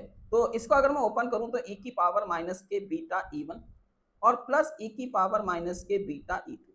अब अगर हम यहाँ पे इसमें एनर्जी लगा दें तो ये आपका 0 हो जाएगा और प्लस E की पावर बीटा E2 की वैल्यू E थी, तो यहाँ से आ जाएगा 1 प्लस E की पावर माइनस के बीटा E। ये हमारे पास दोस्तों क्या निकल के आ गया, Z। ये इसका पार्टीशन फंक्शन यहाँ पे निकल कर आ चुका है। अब हम यहाँ पे लिख लेंगे इसकी एवरेज एनर्जी। तो क्योंकि अगर हमको स्पेसिफिक हीट निकालनी है तो हमको एनर्जी पता होनी चाहिए, तो हम यहाँ पे निकाल लेंगे अपनी एवरेज एनर्जी। तो जो हमारी एवरेज एनर्जी यानी कि E होती है, इसके लिए दोस्तों हमारे पास जो फॉर्मूला होता है वो हमारे पास होता है EI, E की पावर माइनस के बीटा EI समीशन, ये हो जाएगा हमारे पास पार्टीशन फंक्शन। अब अगर हम यहाँ पे इसको सॉल्व करें तो ये आपके पास आएगा E इज इक्वल टू, ये हमारे पास होता है E1 E की पावर माइनस के बीटा E1 प्लस ये हमारे पास होता है दोस्तों E2, आप इसको लिखेंगे E की पावर माइनस के बीटा E2 और डिवाइडेड बाय पार्टीशन फंक्शन हमारे पास है 1 प्लस E की पावर माइनस के बीटा E। अब इसमें अगर हम वैल्यू लगाते हैं देखो E1 की वैल्यू कितनी है 0, तो दे वैल्यू तो हमारे पास 0 हो जाएगी पूरी प्लस ये आपके पास आ जाएगा E की पावर माइनस के बीटा E और डिवाइडेड बाई 1 प्लस E की पावर माइनस के बीटा E। तो दोस्तों हमारे पास यहाँ पर अगर हम यहाँ पे बात करते हैं तो हमारे पास अगर आप देखोगे तो एवरेज एनर्जी कितनी निकल के आई, तो एवरेज एनर्जी हमारे पास E की पावर माइनस के beta E divided by 1 plus E की पावर माइनस के बीटा E, ठीक है। ये हमारे पास दोस्तों आपका निकल कर आ चुका है। अब हमको यहाँ पे क्या निकालनी है, स्पेसिफिक हीट। तो हमारे पास जो आपकी स्पेसिफिक हीट होती है, तो स्पेसिफिक हीट का फॉर्मूला होता है CV इज इक्वल टू, ये हमारे पास है D/dt, है ना, सॉरी वो यहाँ वो टाइम में लिखने की आदत हो गई है। तो ये हमारे पास है D/dt और ये आपके पास क्या है, एवरेज एनर्जी। तो एवरेज एनर्जी का हम मतलब टेम्परेचर के रिस्पेक्ट में डिफरेंशिएशन करेंगे। तो अगर यहाँ पे आप इसका डिफरेंशिएशन करोगे, मैं डायरेक्ट लिख रहा हूँ, है ना, मैं डायरेक्ट लिख रहा हूँ, तो ये वैल्यू हमारे पास आती है K बीटा स्क्वायर और फिर ये हमारे पास है आपका 1 प्लस E की पावर माइनस के बीटा E का होल स्क्वायर और ये आपके पास आएगा। आप इसका डिफरेंशिएशन करके देखना, बहुत ही सिंपल डिफरेंशिएशन है। तो ये कुल मिला के इस तरीके से आ जाएगा। तो यहाँ से हमने दोस्तों आपका CV यहाँ पे हमने लिख लिया है। अब आपसे क्या बोला गया है कि एट हाई टेम्परेचर, ये हमारे पास क्या है दोस्तों, एट हाई टेम्परेचर हमारे पास जो लिमिट होगी, एट हाई टेम्परेचर लिमिट हमारे पास बीटा E इज वेरी ये हमारे पास दोस्तों आपका होगा, यानी कि वेरी लेस इज इनटू 1, है ना। तो ये होगा। अब अगर हम यहाँ पे इसको ओपन करते हैं, यानी कि E की power minus beta E eight high temperature, तो ये आएगा 1 प्लस ये सॉरी 1 माइनस, तो इसको हम यहाँ पे लिखेंगे आपका 1 माइनस, ये हो जाएगा हमारे पास बीटा E और प्लस एंड सॉन, हम इसको जो आगे की हायर ऑर्डर में हम उसको यहाँ पे क्या कर देंगे दोस्तों, नेग्लिजिबल कर देंगे। तो यहाँ से जो हमारे पास CV निकल के आ जाएगा, ये हमारे पास क्या है दोस्तों आपका K, ये हमारे पास हो जाएगा दोस्तों आपका कितना K। और अगर यहाँ पे इसको सॉल्व करेंगे तो ये वैल्यू हमारे पास आ जाएगी 1 माइनस, है ना, तो आप इसमें यहाँ पे लिखेंगे B और ये हो जाएगा हमारे पास E स्क्वायर और आप इसको लिखेंगे 1 माइनस बीटा E और डिवाइडेड बाई, ये हमारे पास है डिवाइडेड बाई 1 और e की पावर माइनस के बीटा e का दोस्तों होल स्क्वायर। ठीक है, ये कुल मिला के आपके पास इस तरीके से आएगा। और अब आप इसमें यहाँ पे वैल्यू रख के देख लेंगे। ठीक है, इसमें सॉरी, तो ये हमारे पास इसमें वैल्यू रख के देखेंगे। तो जब आप इसको पूरा का पूरा यहाँ पे सिंप्लीफाई करके लेके आओगे, ठीक है, अब मैंने क्या करा, इसको आप पूरा का पूरा सिंप्लीफाई करके लेके आओगे तो ये हमारे पास आएगा के बी, है ना, बोल्ट्जमैन कांस्टेंट। फिर दोस्तों ये होगा हमारे पास ई स्क्वायर डिवाइडेड बाई, यहाँ से हमारे पास आएगा के टी का होल स्क्वायर और इंटू 1/4। तो आपने देखा दोस्तों कि जो हमारा सीबी है इस प्रोपोर्शनल टू 1/t स्क्वायर। ठीक है, ये जो सीबी की वैल्यू है ये हमारे पास 1/t स्क्वायर आएगी। अगर आप इसको आगे फर्दर सॉल्व करोगे तो हमारे पास दोस्तों ये चीज निकल के आ जाएगी। तो इसका मतलब है कि यहाँ पे जो हमारा करेक्ट ऑप्शन होगा वो हमारा है इस प्रोपोर्शनल टू टी स्क्वायर, यानी कि ऑप्शन नंबर 2, है ना। ऑप्शन नंबर 2 यहाँ पे दोस्तों आपका एकदम से करेक्ट आंसर है। ठीक है, तो आई होप आपको ये चीजें यहाँ पे दोस्तों समझ में आ रही होंगी। तो इस तरीके से हम यहाँ पे इस चीज को दोस्तों कर रहे हैं। ठीक है, तो आई होप आपको ये चीजें यहाँ पे अच्छे से दोस्तों समझ में आ रही हैं, है ना। तो मेरे को आप लोग बस एक बार कमेंट करके बता दीजिए कि हाँ सर ये चीजें हमको यहाँ पे समझ में आ रही। क्वेश्चन आईडी हमारे पास है 705038, है ना। तो सबसे पहले तो आप मेरे को बता दीजिए, एम आई ऑडियबल और not? Yes, am I audible. तो यहाँ पे दोस्तों क्वेश्चंस क्या दिया हुआ है, quantum particle of unit mass. ठीक है, यहाँ पर आपको क्या दिया गया है कि एक हमारे पास दोस्तों यहाँ पे क्वांटम पार्टिकल है, ठीक है, जिसका आपको यहाँ पे यूनिट मास गिवन है। और ये पहले तो बता दूं कि ये जो क्वेश्चन है आपका ये क्वांटम मैकेनिक्स का दोस्तों क्वेश्चन है। ठीक है, तो कल हम ऑलरेडी पार्ट बी में 3 क्वेश्चन क्वांटम मैकेनिक्स से कर चुके थे। अब देखो एक क्वेश्चन और आ गया है, तो कुल मिला के अभी तक 4 क्वेश्चन यहाँ पे क्वांटम मैकेनिक्स के हो चुके हैं, है ना। मतलब ये तो यहाँ पे क्या दिया हुआ है कि quantum particle of unit mass in a potential Vx is equal to this are in equilibrium at a thermal at a temperature T. Let N2 and N3 denote the number of particles in the second and the third excited state respectively. So the ratio N2 by N3 is given by. ठीक है, तो यहाँ पे दोस्तों आपको ये बताना है कि जो हमारा रेशो होगा N2/N3 का, वो आपको बताना है यहाँ पे क्या होगा। तो सबसे पहले तो आप यहाँ पे देख सकते हैं कि ये आपको एक हाफ ऑस्किलेटर यहाँ पे दिया गया है, क्योंकि ये केवल x की पॉजिटिव वैल्यूज के लिए ही है। अगर मैं यहाँ पे इसको ड्रॉ करता हूँ तो ये कुछ इस तरीके से दोस्तों आपका ड्रॉ होगा, है ना। ये कुछ दोस्तों इस तरीके से आपको यहाँ पे ड्रॉ होगा। तो ये आपका एक हाफ ऑस्किलेटर है। ठीक है, तो ये हमारा x है, ये आपका Vx हो जाएगा, और ये इधर की तरफ क्या है दोस्तों आपका 0। तो ये हमारे पास है 1/2 ओमेगा स्क्वायर और एक्स स्क्वायर। ठीक है, ये आपको यहाँ पे कुछ इस तरीके से दिया गया है। तो are in thermal are in equilibrium at temperature T. तो let N2 and N3 denote the number of particles in the second and the third excited state respectively. तो द रेशो आपको यहाँ पे दोस्तों पूछा गया है। तो मैं आपको यहाँ पे कुछ टाइम देता हूँ। तो सबसे पहले तो आप इस क्वेश्चन को यहाँ पे सॉल्व कीजिए और मुझे बताइए कि इस क्वेश्चन का आंसर दोस्तों क्या हो सकता है। ठीक है, फिर हम यहाँ पे अपने इस क्वेश्चन को दोस्तों आगे लेके जाते हैं। तो करिए आप लोग इस क्वेश्चन को और मुझे बताइए कि इस क्वेश्चन का आंसर क्या होगा। ठीक है, तो ये हाफ सबसे पहले तो और लोगों को भी आने दीजिए, फिर हम यहाँ पे सेशन को स्टार्ट करते हैं। ठीक है, हाँ आने दीजिए लोगों को। यस, चलिए फिर। हाँ, तो देखो दोस्तों ये हमारे पास चूंकि एक हाफ हार्मोनिक ऑस्किलेटर है, तो सबसे पहले मैं आपको बता दूं कि यहाँ पे हमारे पास जो N1/N2 का जो रेशो होता है, जैसे मान लीजिए आपने यहाँ पे N1/N2 लिखा, तो इसका जो रेशो होता है वो हमारे पास होता है इसको आप लिखेंगे यहाँ पे एक्सपोनेंशियल। ये हो जाएगा आपके पास कितना, डेल E/KT, है ना। ये हमारे पास दोस्तों फॉर्मूला होता है, आपने स्टैटिकल मैकेनिक्स में भी पढ़ा होगा। आप इस क्वेश्चन को एज ए स्टैटिकल मैकेनिक्स भी ट्रीट कर सकते हैं। ठीक है, और डेल्टा ही हमारे पास क्या है, 2 एनर्जी लेवल के बीच का डिफरेंस, है ना। तो ये हमारे पास क्या होता है दोस्तों आपका 2 एनर्जी लेवल के बीच का डिफरेंस। इसको हम यहाँ पे इस तरीके से लिखते हैं। अब यहाँ पे आपसे बोला क्या गया है N2/N3, तो यहाँ पे आपको बोला गया है N2/N3, तो ये हो जाएगा हमारे पास एक्सपोनेंशियल, ये आपके पास आ जाएगा E3 माइनस का E2 और डिवाइडेड बाय दोस्तों ये हो जाएगा आपके पास K2। अब अगर मैं E3 माइनस E2 इसकी वैल्यू निकाल लूं तो मेरा काम दोस्तों यहाँ पे हो चुका है ना। तो इसके लिए हम क्या करेंगे, अब हम यहाँ पे लिख लेते हैं अपने एनर्जी लेवल्स कि हमारे जो एनर्जी लेवल्स हैं वो हमारे क्या होंगे। तो यहाँ पे अब मैं दोस्तों अगर अपने एनर्जी लेवल्स लिखूं तो यहाँ पे हम लिख लेंगे अपने एनर्जी लेवल्स। तो यहाँ पे हमारे पास होगा एनर्जी लेवल्स, है ना, energy levels for half oscillator, है ना, हाफ ऑस्किलेटर। तो ये जो हमारे पास हाफ ऑस्किलेटर है, तो यहाँ पे लिख लेंगे स्टेट, ये हमारे पास आएगी n, और ये हो जाएगा हमारे पास एनर्जी यानी कि n प्लस ये हमारे पास है 1/2 और h कट ओमेगा। अब मैं आपको बता दूं, चूंकि ये आपका हाफ हार्मोनिक ऑस्किलेटर है तो इसलिए यहाँ पे हम एन की ऑड वैल्यूज को लेंगे। तो ये हमारे पास हो जाएगा ग्राउंड स्टेट। तो ग्राउंड स्टेट का मतलब है एन की वैल्यू दोस्तों 1 हो जाएगी और इसकी जो एनर्जी होती है वो 3/2 h कट ओमेगा आएगी। फिर हम यहाँ पे लेंगे आपकी फर्स्ट एक्साइटेड स्टेट। तो जो हमारी फर्स्ट एक्साइटेड स्टेट होगी इसके लिए जो हमारे पास एन होगा वो आपका 3 होगा, है ना। मैं क्या बोल रहा हूँ, यहाँ पे हम ऑड लेंगे, ऑड, है ना। तो ये हो जाएगा हमारे पास कितना, 7/2 h कट ओमेगा। इसी तरीके से अगर हम सेकंड एक्साइटेड स्टेट की बात करते हैं तो दोस्तों जो हमारे पास सेकंड एक्साइटेड स्टेट होगा इसके लिए हो जाएगा 5।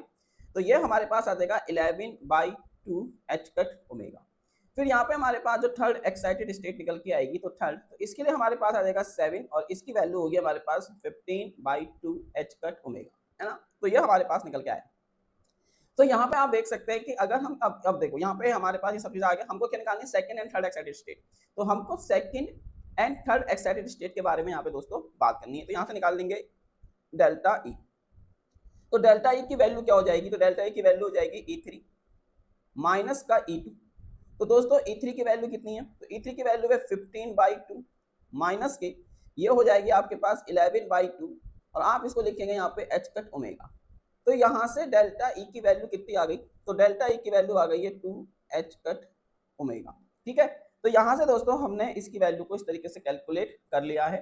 और अब हम इसको इसमें अगर पुट कर दें, अगर मैं यहाँ पे इसको पुट कर दूं तो ये आ जाएगा एक्सपोनेंशियल, ये आ जाएगा 2h कट ओमेगा बाई केटी, है ना। तो ये रहा इस क्वेश्चन का आंसर, मतलब 2h कट ओमेगा बाई केटी। ठीक है, तो ये n2 बाई n3 की वैल्यू निकल के आ गई। तो हम देख सकते हैं कि 2h कट बाई, है ना। तो देखो दोस्तों यहाँ पे 2h कट ओमेगा आ रहा है, यहाँ पे केवल ओमेगा ये नहीं हो सकता, इसमें 3 आ रहा है, ये नहीं हो सकता, इसमें 4 आ रहा है, ये नहीं हो सकता। तो इसका जो करेक्ट ऑप्शन है दोस्तों वो हमारे पास है ऑप्शन नंबर 1। तो आई थिंक आप लोगों को ये चीज यहाँ पे समझ में आ रही होगी, है ना। तो ऑप्शन नंबर 1 इस क्वेश्चन का क्या है दोस्तों, यहाँ पे करेक्ट आंसर है। तो चलिए फिर अब हम यहाँ पे नेक्स्ट आगे बढ़ते हैं।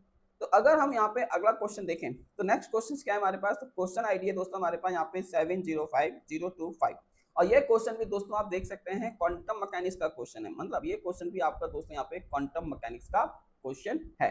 ठीक है, तो ये अभी तक हमारे पास 5वां क्वेश्चन क्वांटम मैकेनिक्स का आ चुका है ना। पार्ट बी में ही दोस्तों आपके 5 क्वेश्चन क्वांटम मैकेनिक्स के आपको दिखाई दे रहे होंगे। तो क्वेश्चंस क्या है, the Hamiltonian for a one dimensional simple harmonic oscillator is given bye h is equal to p square upon 2m plus 1 upon 2m omega square x square। तो the harmonic oscillator is in the state, यहाँ पे आपको ये state दी गई है, where cat1 and cat2 are the normalized first and the second excited state for the of the oscillator, lambda mu are the positive real constant। तो if the expectation value, है ना, हमको दोस्तों यहाँ पे ये expectation value निकालनी है x की in terms of H cut upon omega under root में, है ना। तो यहाँ पे हमको दोस्तों इस बी की वैल्यू को, बीटा की वैल्यू को कैलकुलेट करना है कि बीटा हमारा यहाँ पे क्या होगा। ठीक है, तो मैं अगर आपको ओवरऑल समरी यहाँ पे बताऊं तो दोस्तों यहाँ पे हमारे पास एक सिंपल हार्मोनिक ऑस्किलेटर है जिसके लिए आपको हैमिल्टोनियन गिवन है। तो ये हमारे पास क्या है दोस्तों, इसका हैमिल्टोनियन है। और यहाँ पे आपको एक हार्मोनिक ऑस्किलेटर की स्टेट दी है, तो ये हमारे पास हार्मोनिक ऑस्किलेटर की स्टेट है। यहाँ पे कैट 1 आपकी रिप्रेजेंट कर रहा है फर्स्ट एक्साइटेड स्टेट को, कैट 2 यहाँ पे रिप्रेजेंट कर रहा है सेकंड एक्साइटेड स्टेट्स को, और यहाँ पे लैम्डा और वी हमारे पॉजिटिव रियल कांस्टेंट है। फिर हमको दोस्तों यहाँ पे इसकी एक्सपेक्टेशन वैल्यू बतानी है एक्स की, तो ये हमारी एक्स की एक्सपेक्टेशन वैल्यू है। और हमको यहाँ पे ये जो बीटा दिया गया है इस बीटा को हमको कैलकुलेट करना है कि ये बीटा क्या होगा। ठीक है, तो बहुत ही बढ़िया क्वेश्चन है। चलिए इस क्वेश्चन को यहाँ पे हम लोग क्या कर लेते हैं, अब सॉल्व कर लेते हैं इस क्वेश्चन को कि ये क्वेश्चन हमारा यहाँ पे कैसे होगा। तो आई होप आपको ये चीज यहाँ पे दोस्तों समझ में आ रही होगी, है ना। तो फटाफट से आप इस क्वेश्चन को यहाँ पे सॉल्व करना स्टार्ट कीजिए और बताइए मेरे को कि इस क्वेश्चन को दोस्तों हम लोग यहाँ पे किस तरीके से कर सकते हैं। ठीक है, तो देखो यहाँ पे आपको एक हार्मोनिक ऑस्किलेटर दे रखा है ना। यहाँ पे हमारे पास क्या है दोस्तों, आपका एक हार्मोनिक ऑस्किलेटर है।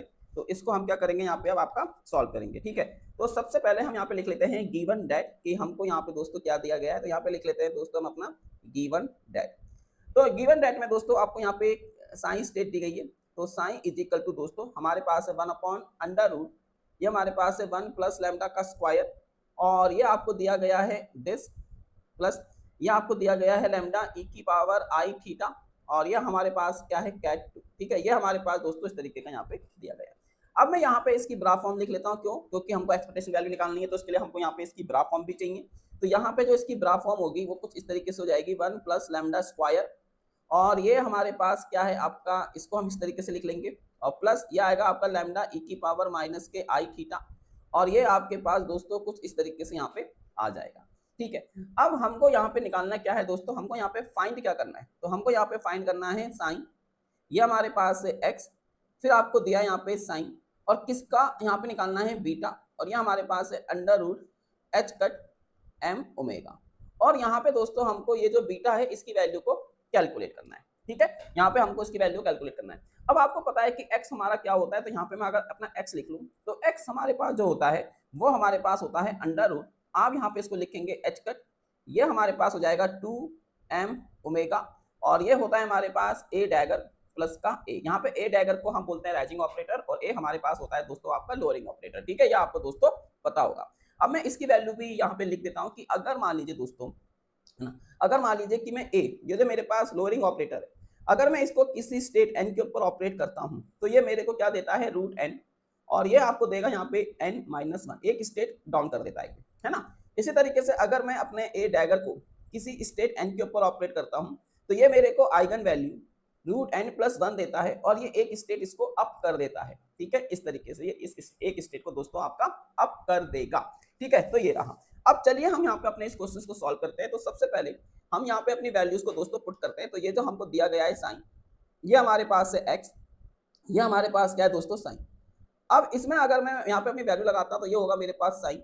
अब इसमें हम दोस्तों अपनी यहाँ पे x की वैल्यू पुट करते हैं। तो x की वैल्यू क्या है अंडर रूट, ये हमारे पास है H cut upon 2m omega, ये आपके पास है a प्लस प्लस a, और ये हो जाएगा दोस्तों आपका साइन, है ना। इसको हम यहाँ पे दोस्तों इस तरीके से लिख सकते हैं। इसको थोड़ा सा मैं यहाँ पे अच्छे से लिख लेता हूँ, तो ये हो जाएगा हमारे पास साइन एक्स साइन। ठीक है, ये जो हमारे पास अंडर रूट, ये आपके पास है H cut upon 2m omega, दोस्तों ये बाहर आ जाएगा, ये हो जाएगा साइन, आप इसको लिखोगे a प्लस, ये होगा हमारे पास a साइन। ठीक है दोस्तों, आपने यहाँ पे इसको इस तरीके से लिख लिया है। तो यहाँ तक की बात आई थिंक आप लोगों को दोस्तों समझ में आ गई होगी। अब मैं क्या करता हूँ यहाँ पे, बहुत ही, ये जो हमारे पास साइन है और ये जो हमारे पास साइन, अब मैं इसको पहले यहाँ पे सिंप्लीफाई कर लेता हूँ, है ना। तो अगर हम यहाँ पे करते हैं दोस्तों, इसको सिंप्लीफाई कर लेते हैं, किसको, इसको सिंप्लीफाई कर लेते हैं। तो ये जो हमारे पास है साइन, ये हमारे पास है ए डैगर प्लस का ए, और ये हमारे पास क्या है, फिर इसको हम यहाँ पे दोस्तों सिंप्लीफाई कर लेते हैं। तो अब मैं अगर यहाँ पे अपनी वैल्यूज लगाता हूँ, जैसे ये हमारे पास साइन, ब्रा साइन की वैल्यू और कैट साइन की वैल्यू अगर मैं इसमें पुट करता हूँ, तो चलो पुट करते हैं। तो ये हमारे पास वन प्लस लैम्डा स्क्वायर ये हो जाएगा। ठीक है भाई, देखो एक साइन इसके लिए आएगा और एक इसके लिए आएगा, तो यहाँ से रूट हट जाएगा, तो रूट हट के ये आ जाएगा।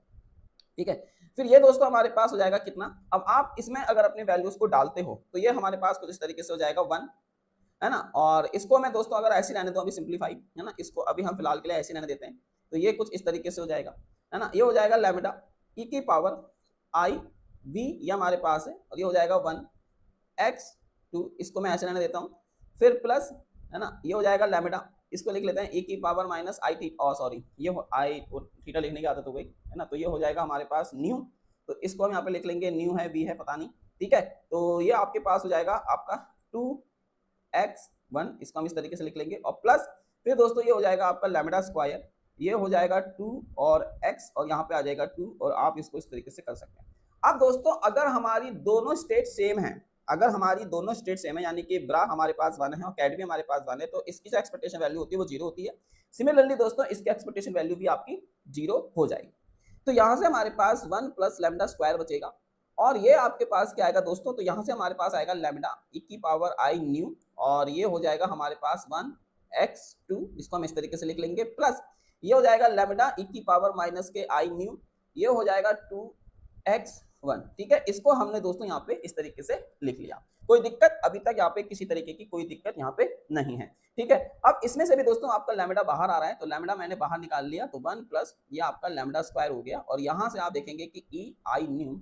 अब यहाँ पे दोस्तों मैं क्या कर रहा हूँ, इस x की वैल्यू को पुट कर देते हैं, है ना। तो x की वैल्यू क्या है हमारे पास, ये है, तो ये आपके पास हो जाएगा a, सॉरी, तो यहाँ पे आप इसको क्या लिखेंगे, तो यहाँ पे ये हो जाएगा आपके पास a डैगर, तो यहाँ पे आप इसको क्या लिखने वाले हैं दोस्तों 1, ये हमारे पास हो जाएगा a डैगर प्लस a। ठीक है, इस तरीके से ये वैल्यू आपकी 2 हो जाएगी, और प्लस e की पावर माइनस के दिस, ये वाली वैल्यू भी आपकी 2, ये a डैगर प्लस a, और ये हमारे पास दोस्तों 1 हो जाएगी। इसको आप ब्रैकेट में बंद कर दीजिए। ठीक है, और ये हमने दोस्तों क्या करा है, आपका ब्रैकेट में बंद कर दिया। अब ये अगर मैंने यहाँ पे ब्रैकेट में दोस्तों बंद कर दिया है, तो अब आप देखेंगे यहाँ पे, ठीक है, तो अब ये हमारे पास देखा, अब हम यहाँ पे अपनी a डैगर और a को, अब मैं एक बार क्या करता हूँ इसको, है ना, तो यहाँ से आ जाएगा लैम्डा अपॉन 1, और ये हमारे पास क्या था, प्लस का लैम्डा स्क्वायर और ब्रैकेट, अब आप दोस्तों इसको क्या लिखेंगे, e की पावर i न्यू, ये हमारे पास हो जाएगा 1, इसको आप लिखेंगे a डैगर, ये हो जाएगा हमारे पास कितना 2, और फिर आपके पास आएगा प्लस e की पावर i न्यू, है ना, मैं अब इसको अलग अलग करके लिख रहा हूँ, ये हो जाएगा a, ये हो जाएगा आपका 2 प्लस, फिर हमारे पास है e की पावर माइनस के i न्यू, और आप इसको लिखेंगे यहाँ पे 2, ये हो जाएगा a डैगर, इसको आप लिखेंगे दोस्तों 1, और प्लस फिर हमारे पास है e की पावर माइनस के i न्यू, ये होगा 2, ये होगा a 1, और आप इसको इस तरीके से यहाँ पे लिख लेंगे।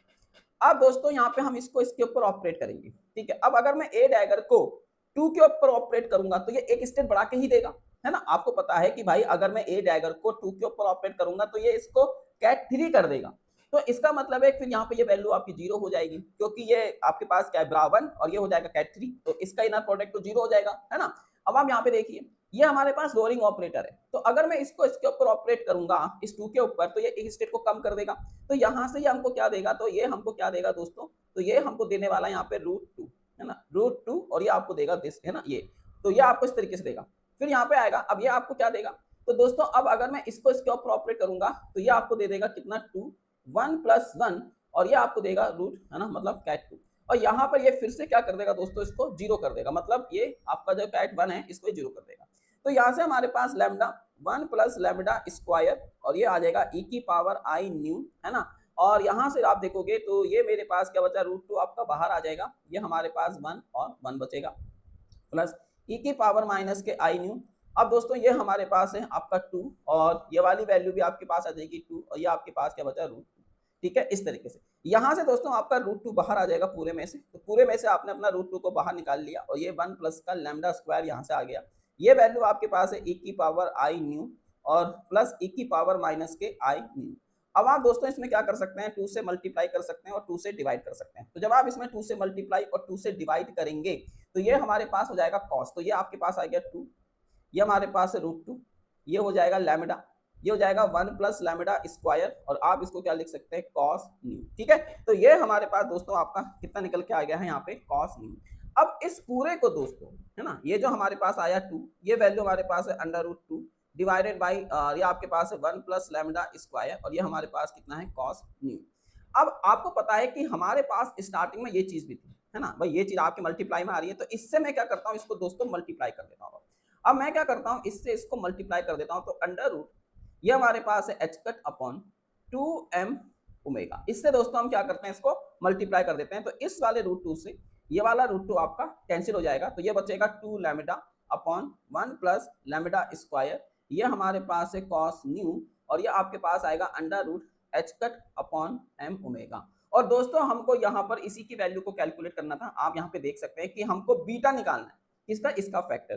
तो यहाँ पे ये भी जो हमारे पास क्वांटिटी है, ये हमारे पास क्या है दोस्तों, आपका बीटा। तो यहाँ पे अगर हम देखें तो बीटा की वैल्यू कितनी है, 2 लैम्डा अपॉन 1 + लैम्डा स्क्वायर, ये हमारे पास है कॉस न्यू, ठीक है। तो इस क्वेश्चन का दोस्तों जो हमारा करेक्ट आंसर है वो हमारे पास क्या हो गया, आई थिंक यहाँ पे आप देख सकते हैं कि 2 lambda cos new 1 + lambda square, क्योंकि यहाँ पे देखो 1 आ रहा है तो ये नहीं हो सकता, ये हमारे पास √2 आ रहा है तो ये भी नहीं हो सकता, यहाँ पे हमारे पास लैम्डा स्क्वायर आ रहा है, ये भी नहीं हो सकता, तो केवल इसका जो करेक्ट आंसर है वो हमारे पास है ऑप्शन नंबर 3, है ना। तो ऑप्शन नंबर 3 इस क्वेश्चन का दोस्तों करेक्ट आंसर है, ठीक है। आई होप आपको ये क्वेश्चन यहाँ पे समझ में आ रहे होंगे, ओके।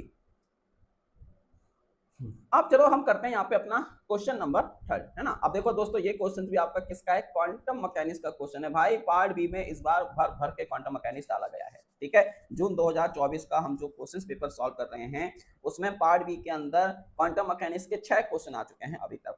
तो ये वाला क्वेश्चन क्या है कि a hydrogen atom is in the state psi is equal to this where psi L and are normalized eigenstate if L square is measured in this state to the probability of obtaining the value 2h/square। तो दोस्तों यहाँ पे आपको hydrogen atom के लिए ये state दी गई है, ठीक है। और आपसे बोला गया है कि अगर मैं इस स्टेट के ऊपर L स्क्वायर को मेजर करूं तो 2h/स्क्वायर आने की प्रोबेबिलिटी क्या होगी, है ना। तो ये हमको यहाँ पे दोस्तों कैलकुलेट करना है, तो बहुत ही सिंपल और बेसिक क्वेश्चन है, ठीक है। मैं चाहता हूं कि इस क्वेश्चन को आप लोग खुद से यहाँ पे सॉल्व करें और बताइए कि इस क्वेश्चन का आंसर यहाँ पे दोस्तों क्या हो सकता है, ठीक है। कर रहे हो आप लोग इस क्वेश्चन को सॉल्व, अगर कर रहे हो तो बहुत ही दोस्तों अच्छी बात है, ठीक है, करो, बताओ क्या होगा इस क्वेश्चन का आंसर। है ना। चलो अब मैं देखो दोस्तों बताता हूँ। तो सबसे पहले यहाँ में एक रुको, मैं थोड़ा पेज ऐड कर लेता हूँ, पेज ऐड कर लेता हूँ थोड़ी सी, ठीक है, ये कर लिया मैंने, पेज ऐड कर दिया। तो यहाँ पे दोस्तों आपको गिवन क्या है, तो अगर मैं यहाँ पे गिवन की बात करता हूँ तो यहाँ पे आपको गिवन में लिख लेते हैं गिवन दैट। तो यहाँ पे आपको साइन स्टेट दी गई है, कैट साइन वो हमारे पास है अंडर रूट 8/21, या आपके पास है साइन 200 प्लस, फिर हमारे पास है अंडर रूट 3/7, या आपको दी गई है साइन 210, फिर हमारे पास है प्लस, या आपके पास है अंडर रूट 4/21, या आपको दिया गया है साइन 311, ठीक है, ये आपको दी गई है। और दोस्तों यहाँ पे अगर मैं इसको कंपेयर करता हूँ एन एल एम से, तो ये हमारे पास एन है, ये हमारे पास एल है, ये हमारे पास दोस्तों क्या है, आपका एम है। अब हमको यहाँ पे एल स्क्वायर निकालना है, तो अगर हमें किसी एल स्क्वायर को किसी psi L N L M के ऊपर ऑपरेट करता हूँ, तो वो हमको eigen value L L plus 1 H cut square देता है, ठीक है, ये हमको क्या देता है दोस्तों, आइगन वैल्यू एल एल, ये हमको यहाँ पे दोस्तों देता है ना। Good morning, good morning. अब ये हमारे पास दोस्तों कुछ इस टाइप से यहाँ पर है। अब आप देखो कि मैं अगर इस स्टेट के ऊपर ऑपरेट करूं, तो यहाँ पे हमारे पास जो स्टेट्स हैं वो कितनी है, एक स्टेट तो दोस्तों मेरे पास ये दी गई है। अगर मैं इस स्टेट के ऊपर एल स्क्वायर को ऑपरेट करता हूं, तो मान लीजिए अगर मैं इसके ऊपर एल स्क्वायर को ऑपरेट करता हूं यहाँ पे, तो ये मैंने एल स्क्वायर को ऑपरेट किया। अब आपको पता है कि ये हमारे पास एन है, ये हमारे पास एल है, ये हमारे पास एम है, तो यहाँ पे एल की वैल्यू कितनी है, 0, तो ये हो जाएगा 0, 0 प्लस 1, ये आपके पास क्या है, एच कट स्क्वायर, तो यहाँ पर इसकी वैल्यू क्या आ गई है, 0 एच कट स्क्वायर, ठीक है। अब इसी तरीके से दोस्तों अगर मैं यहाँ पे 2, ये हमारे पास है 210, अगर मैं इसके ऊपर इसको ऑपरेट करता हूँ, तो ये आपका होगा एल स्क्वायर, ये हो जाएगा हमारे पास 210, तो यहाँ पे एल की वैल्यू कितनी दोस्तों 1, तो ये हो जाएगा 1, 1 प्लस 1, ये आपके पास एच कट स्क्वायर आएगा, तो ये वैल्यू भी हमारे पास क्या आ जाएगी, 2 H cut square.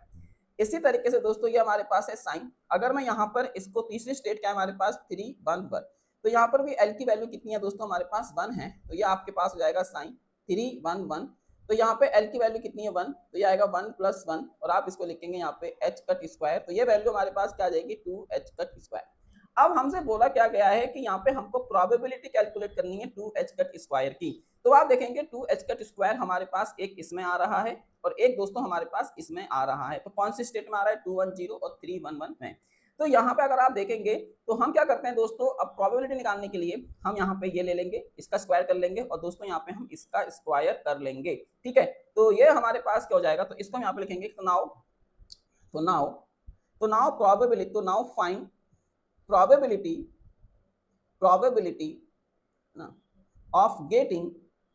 of getting 2 h cut square, तो 2 का h cut स्क्वायर निकालने की हम प्रॉब्लम निकालेंगे। तो ये हमारे पास क्या है, एक हमारे पास स्टेट दोस्तों ये है।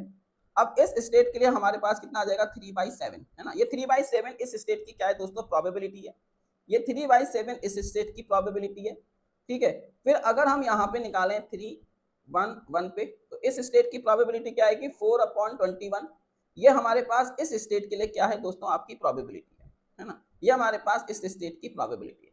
अब जो हमारे पास टोटल प्रोबेबिलिटी हो जाएगी, तो दोस्तों हमारे पास जो यहाँ पे टोटल प्रोबेबिलिटी होगी, तो अगर हम यहाँ पे टोटल प्रोबेबिलिटी निकालें, तो टोटल प्रोबेबिलिटी कितनी जाएगी, 3/7 प्लस ये हो जाएगी 4/21, और अगर मैं इसको यहाँ पे सिंप्लीफाई करूँ तो आएगा 13/21, तो ये हमारे पास दोस्तों इस क्वेश्चन का आंसर है। तो यहाँ पे आप देख सकते हैं कि इस क्वेश्चन का आंसर क्या है, 13/21, यानी कि ऑप्शन नंबर 1 है ना, ये इस क्वेश्चन का दोस्तों करेक्ट आंसर होगा। आई होप आपको ये चीजें यहाँ पे दोस्तों समझ में आ रही होंगी। तो अभी तक हमने यहाँ पे 3 क्वेश्चंस कर लिए हैं क्वांटम मैकेनिक्स के, ठीक है। अब चलिए अपने नेक्स्ट क्वेश्चन की तरफ। अब जो ये हमारा नेक्स्ट क्वेश्चन है दोस्तों, ये बहुत ही इंटरेस्टिंग क्वेश्चन है ना। यहाँ पर ये जो क्वेश्चन आपको आपसे लिया गया है, ये क्वेश्चन दोस्तों आपका क्लासिकल मैकेनिक्स का क्वेश्चन है। तो क्वेश्चन में क्या है, a uniform square sheet of mass m is centred at origin of an initial frame. So this sheet is rotating about an axis passing through the origin at an instant when all its vertex lies on x and the y axis. So the angular momentum is L is equal to this, where I naught is the moment of inertia about the x axis. So at this instant the angular velocity of this sheet is. तो दोस्तों यहाँ पे देखो questions में क्या given है आपको। तो सबसे पहले मैं आपको यहाँ पे एक क्वेश्चन बताता हूँ कि हमारे पास आपकी एक यूनिफॉर्म स्क्वायर शीट है जिसका मास आपको दिया गया है m है, ठीक है। वो एक इनर्शियल फ्रेम में क्या कर रही है दोस्तों, मान लीजिए आपकी रोटेट कर रही है ना। तो यहाँ पे लिखा गया है कि this seat is rotating about an axis passing through the origin. अब मान लीजिए कि वो सपोज करो कि ये हमारे पास एक सीट है, ये हमारे पास एक सीट है। अब ये सीट ऐसे करके इस एक्सिस के अबाउट क्या कर रही है दोस्तों, रोटेट कर रही है ना। तो किसी समय पर उसके जो वर्टेक्स हैं एक्स और वाई पर क्या करते हैं दोस्तों, लाइज करते हैं, और उसका जो एंगुलर मोमेंटम आपको यहाँ पे दिया गया है, तो ये हमारे पास क्या है, उसका एंगुलर मोमेंटम, और आपसे उसकी एंगुलर वेलोसिटी यहाँ पे पूछी गई है। तो बहुत ही अच्छा क्वेश्चन है। चलिए फिर अब हम यहाँ पे इस क्वेश्चन को दोस्तों सॉल्व करते हैं। तो सबसे पहले हम यहाँ पे लिख लेंगे आपका, अब देखो ये हमको ये एंगुलर मोमेंटम है, ये हमको दिया गया है 3 डायमेंशन में, यानी कि आई में भी है, जे में भी है, के में भी है। तो इसके लिए सबसे पहले मैं अपने मोमेंट ऑफ इनर्शिया को भी यहाँ पे क्या कर लूंगा दोस्तों, रिजॉल्व कर लूंगा अपने अपने कंपोनेंट में। तो इसको हम कैसे लिख सकते हैं, तो यहाँ पे जो हमारे पास आई हो जाएगा ना, ये मोमेंट ऑफ इनर्शिया का क्वेश्चन है, ठीक है। तो ये आपके पास क्या हो जाएगा, इनर्शिया टेंसर का। तो ये एक्स एक्सिस में कितना है दोस्तों, आई नॉट, तो ये आई नॉट हो जाएगा, ये 0 हो जाएगा, और ये हमारे पास 0 हो जाएगा। फिर ये हमारे पास 0 होगा दोस्तों, ये हमारे पास आई नॉट हो जाएगा, ये हमारे पास दोस्तों 0 हो जाएगा। फिर यहाँ पर ये 0 हो जाएगा, ये 0 हो जाएगा, और दोस्तों ये आपके पास कितना आ रहा है, 2 आई नॉट, ये इस तरीके से दोस्तों यहाँ पे आ रहा है ना। तो ये आपके पास कुछ इस तरीके से दोस्तों यहाँ पे निकल कर आ रहा है। तो यहाँ पर आप देख सकते हैं कि जो हमारे पास आई एक्स एक्स की वैल्यू है वो दोस्तों आपके पास आई नॉट है, जो हमारे पास आई वाई वाई की वैल्यू है वो भी दोस्तों आपके पास कितनी है, आई नॉट है, और जो हमारे पास आई जेड जेड की वैल्यू है वो हमारे पास कितनी दोस्तों, 2 आई नॉट है, ठीक है। ये इस तरीके से यहाँ पे हमने दोस्तों क्या कर लिया है, इसको रिजॉल्व कर लिया है। अब जो हमारे पास एंगुलर मोमेंटम होता है वो होता है L is equal to I omega, ये हमारे पास दोस्तों आपका एंगुलर मोमेंटम होता है। तो हम यहाँ पे लेट कर लेते हैं कि जो हमारा ओमेगा होगा वो दोस्तों आपके पास हो जाएगा ओमेगा नॉट, या आप लिख लेंगे इसको A I cap plus B J cap, और प्लस ये हो जाएगा हमारे पास सी के कैप, ठीक है। ये हमारे पास दोस्तों आपका एंगुलर मोमेंटम इस तरीके से मैंने, सॉरी एंगुलर वेलोसिटी हमने यहाँ पे इसको लिख लिया। अब जो हमारे पास एल होता है दोस्तों वो आपके पास क्या होता है, आई ओमेगा यहाँ पे दोस्तों आपका होता है ना। ये हमारे पास इस तरीके से आपका यहाँ पे लिख लिया। तो ये बात आपको समझ में आ गई है ना। इसको हम यहाँ पे इस तरीके से दोस्तों लिख सकते हैं। अब हम क्या करते हैं कि यहाँ पर हम इसको अब क्या लेते हैं दोस्तों, मल्टीप्लाई की, ये जो आपके पास आई ओमेगा यहाँ पे दिया गया है, ठीक है, ये हमारे पास क्या है ना। तो यहाँ पे अगर आप देखेंगे प्रीवियस क्वेश्चंस में है ना, तो एक मिनट मैसेज आया है।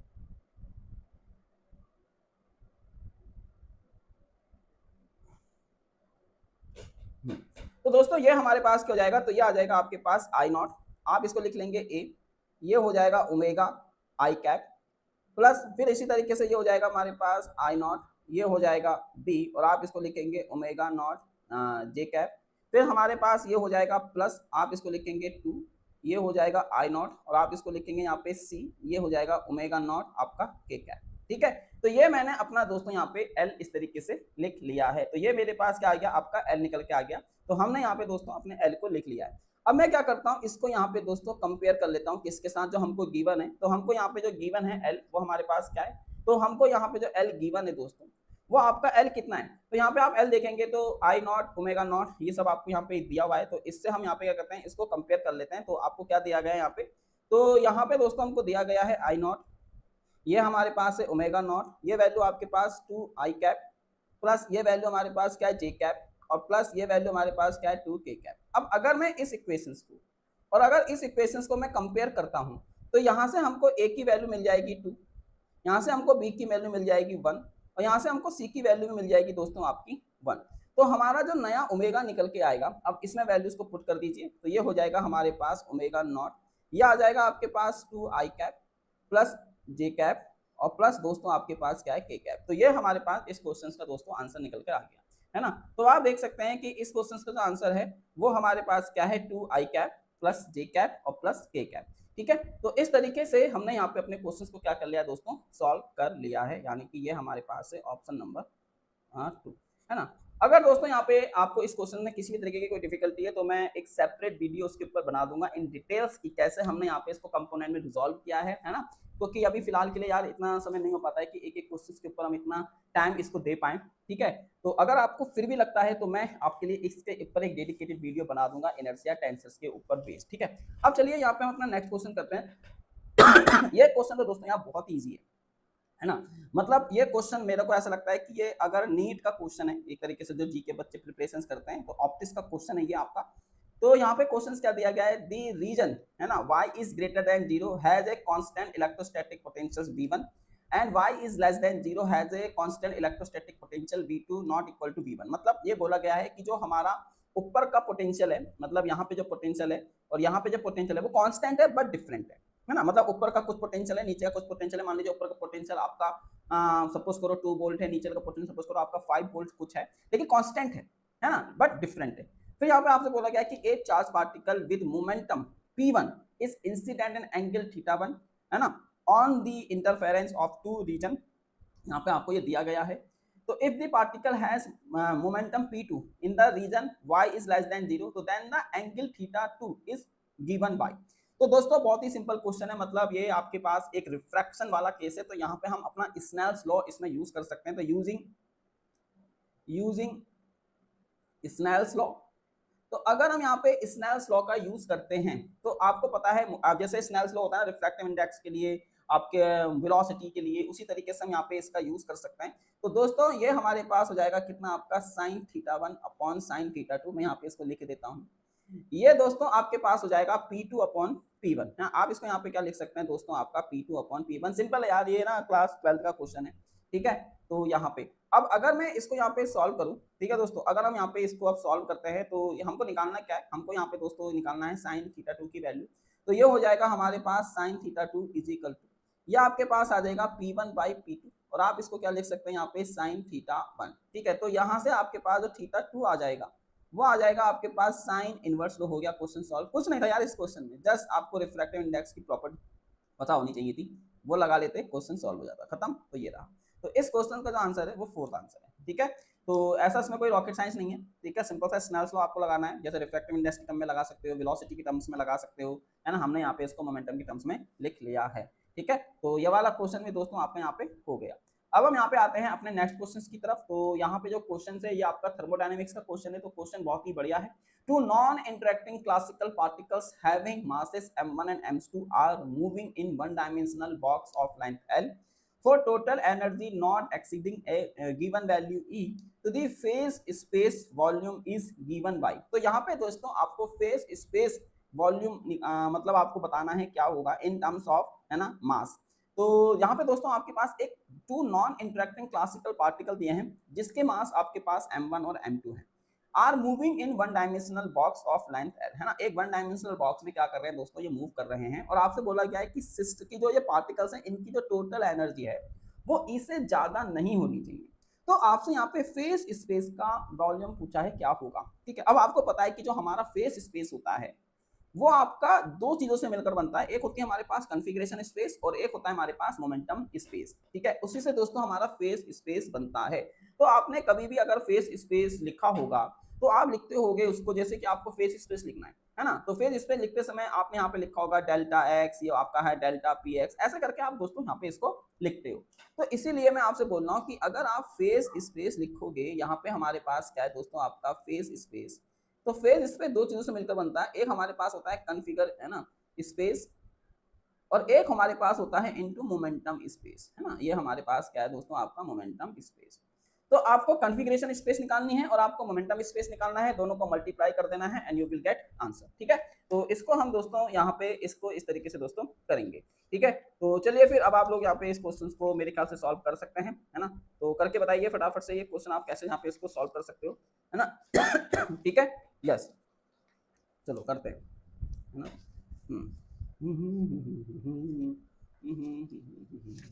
ला ला ला ला।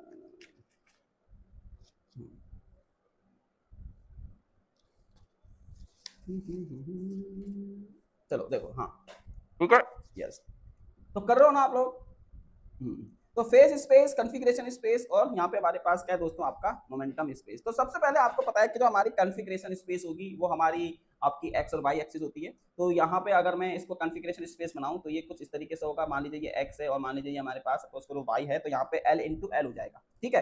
तो यहाँ पे हम, क्योंकि ये दो पार्टिकल्स के लिए है ना भाई, दो पार्टिकल है ना हमारे पास, तो एक पार्टिकल के लिए एक्स होगा तो दूसरी पार्टिकल के लिए भी होगा। तो यहाँ पे अगर मैं कॉन्फ़िगरेशन स्पेस लिखता हूँ फॉर टू पार्टिकल्स, तो यहाँ पे दोस्तों हम लिखते हैं कॉन्फ़िगरेशन स्पेस। तो ये जो हमारे पास कॉन्फ़िगर स्पेस होगा, कॉन्फ़िगरेशन स्पेस होगा for two particle, for the two particles, for the two particles. तो अगर एक पार्टिकल के लिए एल है ना, तो फॉर अगर एक पार्टिकल के लिए एल है तो दूसरे पार्टिकल के लिए भी एल होगा।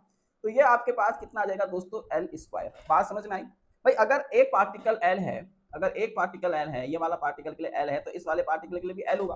ठीक है, तो configuration space for two particle हमारे पास हो गया एल इंटू एल यानी कि एल स्क्वायर। अब इसी तरीके से दोस्तों अगर मैं अपना मोमेंटम स्पेस लिखता हूँ, तो हमारे पास यहाँ पे जो मोमेंटम स्पेस होगा, है ना, यहाँ पे दोस्तों अगर हमारे पास जो मोमेंटम स्पेस होगा, तो ये आपका क्या बनाएगा, एक एलिप्स बनाएगा, है ना। तो यहाँ पे हो जाएगा हमारे पास p1 स्क्वायर अपॉन, ये आपके पास है 2m1, ठीक है। फिर हमारे पास हो जाएगा यहाँ पे p2 स्क्वायर अपॉन, ये हो जाएगा 2m2। और आपको बताया गया है कि इसकी जो एनर्जी है वो नॉट इक्वल टू, है ना, या नॉट मतलब नॉट ग्रेटर देन ई, यानी कि ये ई से दोस्तों क्या है हमारे पास कम है। तो ये हमारे पास एक इलिप्स की इक्वेशन बन रही है। अब आपको पता है कि जो हमारा इलिप्स का एरिया होता है, तो एरिया ऑफ इलिप्स अगर हम यहाँ पे निकालें, एरिया ऑफ इलिप्स, तो इलिप्स का जो दोस्तों एरिया होता है वो हमारे पास होता है पाई ए बी। तो ये हो जाएगा दोस्तों हमारे पास कितना, पाई ए बी। अब यहाँ पे हमारे पास जो ए की वैल्यू होगी दोस्तों, वो हमारे पास होगी अंडर रूट 2m(e1), है ना, ये हो जाएगा हमारे पास अंडर रूट 2m1e। और फिर इसी तरीके से बी होगा, वो हमारे पास होगा 2m2e। ठीक है, इस तरीके से यहाँ पे आप इसको दोस्तों लिख सकते हैं। अब मैं अगर इस चीज को यहाँ पे पुट कर दूं, तो ये हमारे पास है अंडर रूट 2m1e, ये होगा अंडर रूट 2m2e। ठीक है, इस तरीके से दोस्तों ये निकल के आया। तो ये हमारे पास आ जाएगा 2 पाई e, और ये हो जाएगा अंडर रूट, और आप इसको यहाँ पे देखेंगे दोस्तों m1 और m2।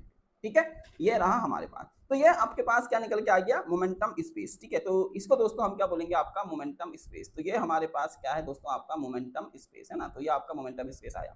अब जो हमारे पास फेस स्पेस होगा दोस्तों, वो हमारे पास होगा कॉन्फ़िगरेशन स्पेस और इनटू दोस्तों मोमेंटम, है ना। तो यहाँ पे अगर आप लगाएंगे तो ये हमारे पास था एल स्क्वायर, इसकी वैल्यू हो गई 2 पाई ई, यह आ गया अंडर रूट, आप इसको लिख सकते हैं m1 और m2। तो ये हमारे पास हो गया दोस्तों 2 पाई एल स्क्वायर ई, और अंडर रूट आपके पास आ गया m1 और m2। ठीक है, तो अब आप अपने ऑप्शन से यहाँ पे मैच करा सकते हैं। तो देखो दोस्तों अंडर रूट, तो ये वाला ऑप्शन तो आपके कैंसिल हो गए। अब बचा आपके पास, तो देखो दोस्तों इसमें 2 नहीं आ रहा है, तो ये भी ऑप्शन गलत हो गया। तो ये वाला ऑप्शन आपका यहाँ पे करेक्ट है, मतलब ऑप्शन 4 यहाँ पे आपका करेक्ट आंसर है। ठीक है, तो option 4 will be the correct answer. ठीक है, तो ये हमारे पास यहाँ पे इसका करेक्ट आंसर है। अब चलिए हम यहाँ पे करते हैं अपना नेक्स्ट क्वेश्चन, जो कि हमारा है ईएमटी का क्वेश्चन। तो इसको हम यहाँ पे नाम देंगे दोस्तों आपका ईएमटी, है ना। तो ये ईएमटी का क्वेश्चन है, बहुत ही बढ़िया क्वेश्चन है। The electric field of an electromagnetic wave in free space. तो यहाँ पे आपको दोस्तों फ्री स्पेस में इलेक्ट्रिक फील्ड आपको गिवन है ना। तो ये फ्री स्पेस में दोस्तों आपको एक इलेक्ट्रिक फील्ड गिवन है, जो कि हमारा जे डायरेक्शन में मूव कर रहा है। तो the magnetic field we vanish for T is equal to this, और इतने टाइम पर हमारा जो मैग्नेटिक फील्ड है दोस्तों वो वैनिश कर जाता है। तो the Poynting vector of this system is, तो यहाँ पे दोस्तों आपको पॉइंटिंग वेक्टर कैलकुलेट करना है इन फ्री स्पेस। तो मैं आपको बता दूं कि जो हमारा पॉइंटिंग वेक्टर होगा, जो दोस्तों यहाँ पे हमारा पॉइंटिंग वेक्टर होगा, वो आपके पास होगा 1/μ0, ये आपके पास हो जाएगा E क्रॉस B, है ना। ये हमारे पास दोस्तों इस तरीके से होगा। तो चलिए अब इस क्वेश्चन को यहाँ पे हम सॉल्व करते हैं। तो E तो हमको क्वेश्चन में गिवन है, हमको यहाँ पे अपना बस केवल B कैलकुलेट करना है कि हमारे पास यहाँ पर B कितना हो सकता है। तो बस हमको यहाँ पर अपना B कैलकुलेट करना है। तो दोस्तों हम यहाँ पे लिख लेंगे कि हमको यहाँ पे गिवन क्या है। तो यहाँ पे हमको जो B है, E गिवन है, तो E हमारे पास है यहाँ पे E0, ये आपको दिया गया है साइन। वैसे तो ये क्वेश्चन आपका, है ना, एक वन लाइनर क्वेश्चन है, ठीक है, लेकिन मैं समझाने के लिए इसको कर रहा हूँ। तो ये आपके पास है kz, और आप इसको यहाँ पे लिखेंगे जे कैप। ठीक है, ये हमारे पास जे कैप है। अब जो हमारे पास डायरेक्शन ऑफ इलेक्ट्रिक फील्ड है, तो यहाँ पे लिख लेते हैं डायरेक्शन ऑफ इलेक्ट्रिक फील्ड। तो जो हमको यहाँ पे direction of electric field given है इज अलोंग जे कैप। तो जे कैप की डायरेक्शन में दोस्तों आपका इलेक्ट्रिक फील्ड है ना। और जो हमारी वेव प्रोपोगेट हो रही है, तो वेव प्रोपागेट, जो हमारे यहाँ पे वेव प्रोपागेट हो रही है, वो दोस्तों आपकी किस डायरेक्शन में हो रही है, तो वेव प्रोपागेट हो रही है आपकी अलोंग के डायरेक्शन में, यानी कि के कैप डायरेक्शन में आपकी वेव जा रही है। तो इन फ्री स्पेस, है ना, इन फ्री स्पेस, तो आपका फ्री स्पेस में जो हमारे पास बी होगा, यानी कि जो हमारा मैग्नेटिक फील्ड होगा, वो होगा 1/ω, और आप इसको लिखेंगे यहाँ पे वेक्टर के इंटू ई। ठीक है, ये हमारे पास, यहाँ से हम आपका मैग्नेटिक फील्ड यहाँ से कैलकुलेट कर लेंगे। तो ये आपके पास कितना आ जाएगा, तो इसको अगर, और यहाँ पे आपको जो के गिवन है, तो यहाँ पे जो हमारा वेक्टर के गिवन है वो आपके पास है के जेड और जेड कैप की डायरेक्शन में, ये आपको यहाँ पे दोस्तों गिवन है। ठीक है, अब चलिए इस क्वेश्चन को यहाँ पे सॉल्व करते हैं। तो ये तो आपका के जेड आ गया, ये हमारे पास ओमेगा निकल के आया है, और ये हो जाएगा हमारे पास E0, आप इसको लिखेंगे यहाँ पे साइन या आपके पास है ओमेगा टी माइनस के जेड इंटू जेड। और फिर यहाँ से हमारे पास आ जाएगा कितना, इसको आप के कैप लिख लीजिए, है ना, इंस्टेड ऑफ यहाँ पे आप इसको के कैप लिख लीजिए कि ये मेरा के कैप है। तो ये हो जाएगा के क्रॉस जे, है ना, आप यहाँ पे इसको के क्रॉस जे यहाँ पे लिख सकते हैं। तो ये आपका के क्रॉस जे हमारा कितना आ जाएगा, आई कैप आ जाएगा। तो यहाँ से अगर मैं इसको लिखता हूँ तो ये आएगा माइनस, ये हो जाएगा हमारे पास के जेड अपॉन ओमेगा, ये आपके पास है ई नॉट, आप इसको लिखेंगे यहाँ पे साइन, ये हमारे पास है ओमेगा टी माइनस का के जेड के, और ये आ जाएगा आपका कितना, आई कैप। ठीक है, तो यहाँ से हमने अपना मैग्नेटिक फील्ड दोस्तों कैलकुलेट कर लिया। तो हमारा जो मैग्नेटिक फील्ड है वो आपका आई डायरेक्शन में है। तो दोस्तों यहाँ से जो हमारा मैग्नेटिक फील्ड है वो आपका किस में है, आई डायरेक्शन में है है ना। अब मैंने अपना मैग्नेटिक फील्ड निकाल लिया, हमारे पास इलेक्ट्रिक फील्ड है, अब हम निकालेंगे अपना पॉइंटिंग वेक्टर। तो जो हमारा पॉइंटिंग वेक्टर होगा, है ना, जो हमारा दोस्तों यहाँ पे पॉइंटिंग वेक्टर होगा वो हो जाएगा आपका 1/μ0। तो आप इसको क्या लिखेंगे यहाँ पे, 1/μ0, ये होगा हमारे पास ई क्रॉस बी। ठीक है, ये वहाँ पे। तो यहाँ पे अगर मैं इसको लगा लूँ तो सबसे पहले मैं अपना ई क्रॉस बी निकाल लेता हूँ। तो ई क्रॉस बी कितना हो जाएगा, तो ये हमारे पास है माइनस का के जेड डिवाइडेड बाई ओमेगा, ये हो जाएगा ई नॉट का स्क्वायर, यहाँ पे आप इसको लिखेंगे साइन स्क्वायर, ये हो जाएगा ओमेगा टी माइनस का के जेड जेड, और ये आपके पास क्या है, तो ये आपके पास है यहाँ पे जे कैप क्रॉस, आप लिखेंगे इसमें यहाँ पे आई कैप, है ना। तो जे क्रॉस आई हमारा क्या आ जाएगा, यहाँ पे के आ जाएगा विद नेगेटिव साइन, तो ये नेगेटिव आपका हट जाएगा। तो यहाँ से आ जाएगा के जेड अपॉन ओमेगा, ये हमारे पास है दोस्तों ई नॉट स्क्वायर, आप यहाँ पे इसको लिखेंगे साइन स्क्वायर, ये हो जाएगा ओमेगा टी माइनस का के जेड के, और ये आपका कितना आ गया दोस्तों, के कैप। ठीक है, सॉरी, है ना, हाँ, ये हमारा के कैप आ जाएगा।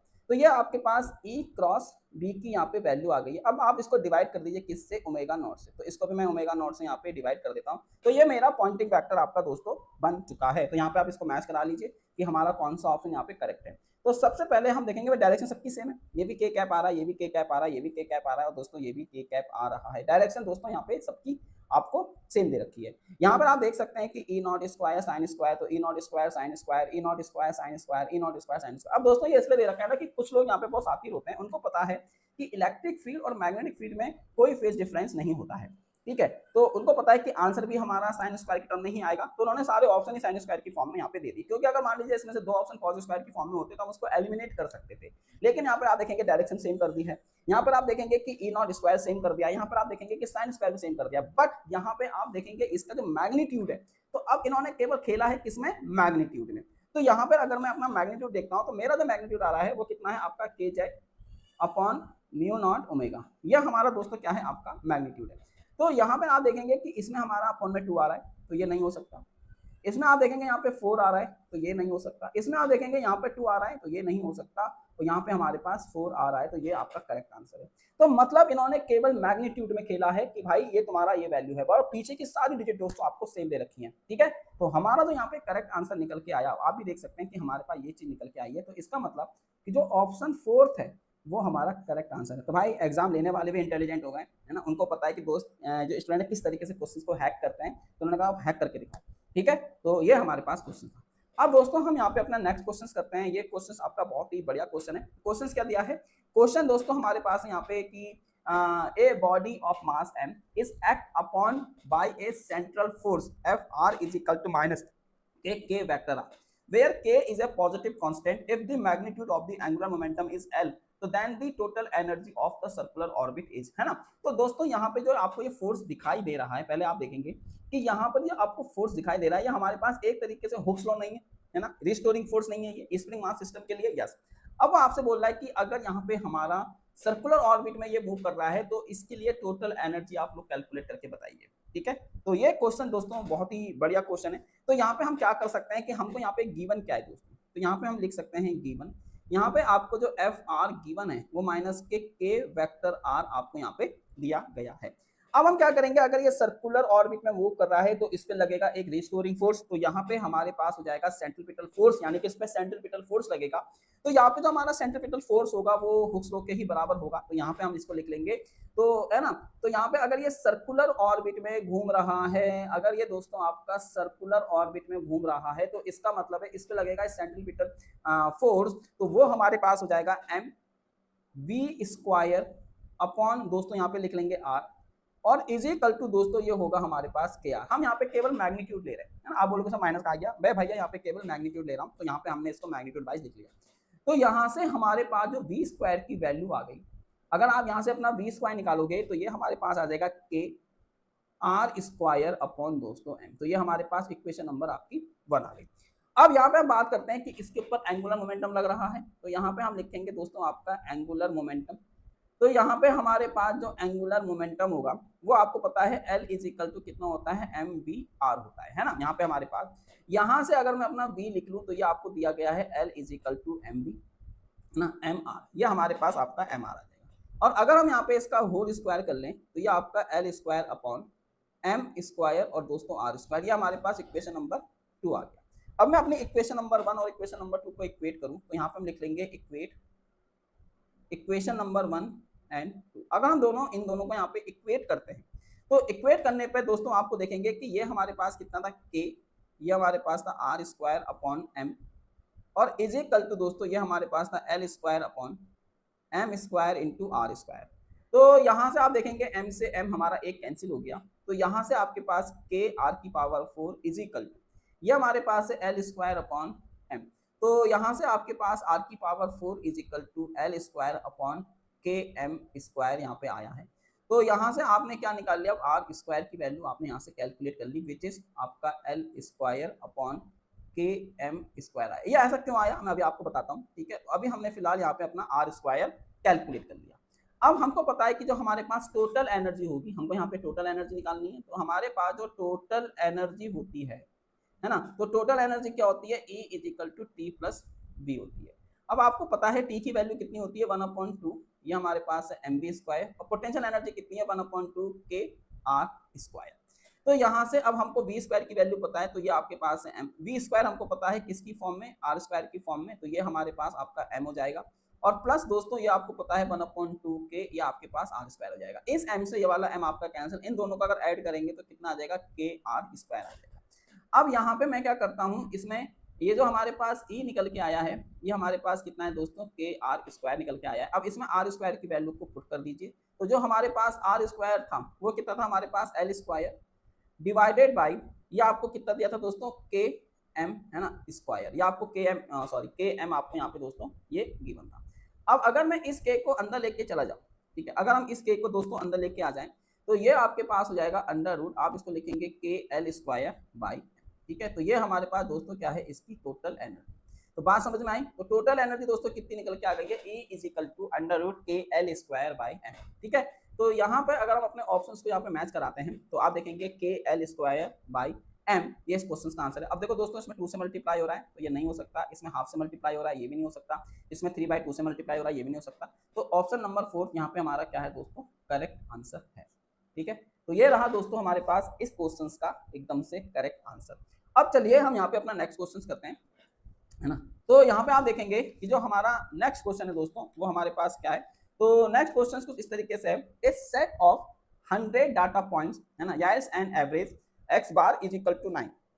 तो यहाँ पे हमको एवरेज दिया हुआ है x का, वो कितना है 9, and standard deviation sigma x is equal to 4।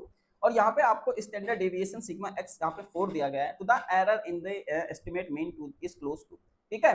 तो यहाँ पे हमको error in estimated mean is close to, ये आपको बताना है कितना होगा, ठीक है दोस्तों। तो सबसे पहले तो हम यहाँ पे लिख लेते हैं कि आपका जो सैंपल साइज है, क्योंकि यहाँ पे 100 डाटा पॉइंट्स है, तो यहाँ पे हम लिख लेते हैं कि जो आपका सैंपल साइज है, जो दोस्तों यहाँ पे हमारा सैंपल साइज है वो आपका कितना है, n इज इक्वल टू दोस्तों 100 है ना। यहाँ पे हमारे पास 100 पॉइंट है तो हमने यहाँ पे लिख लिया 100।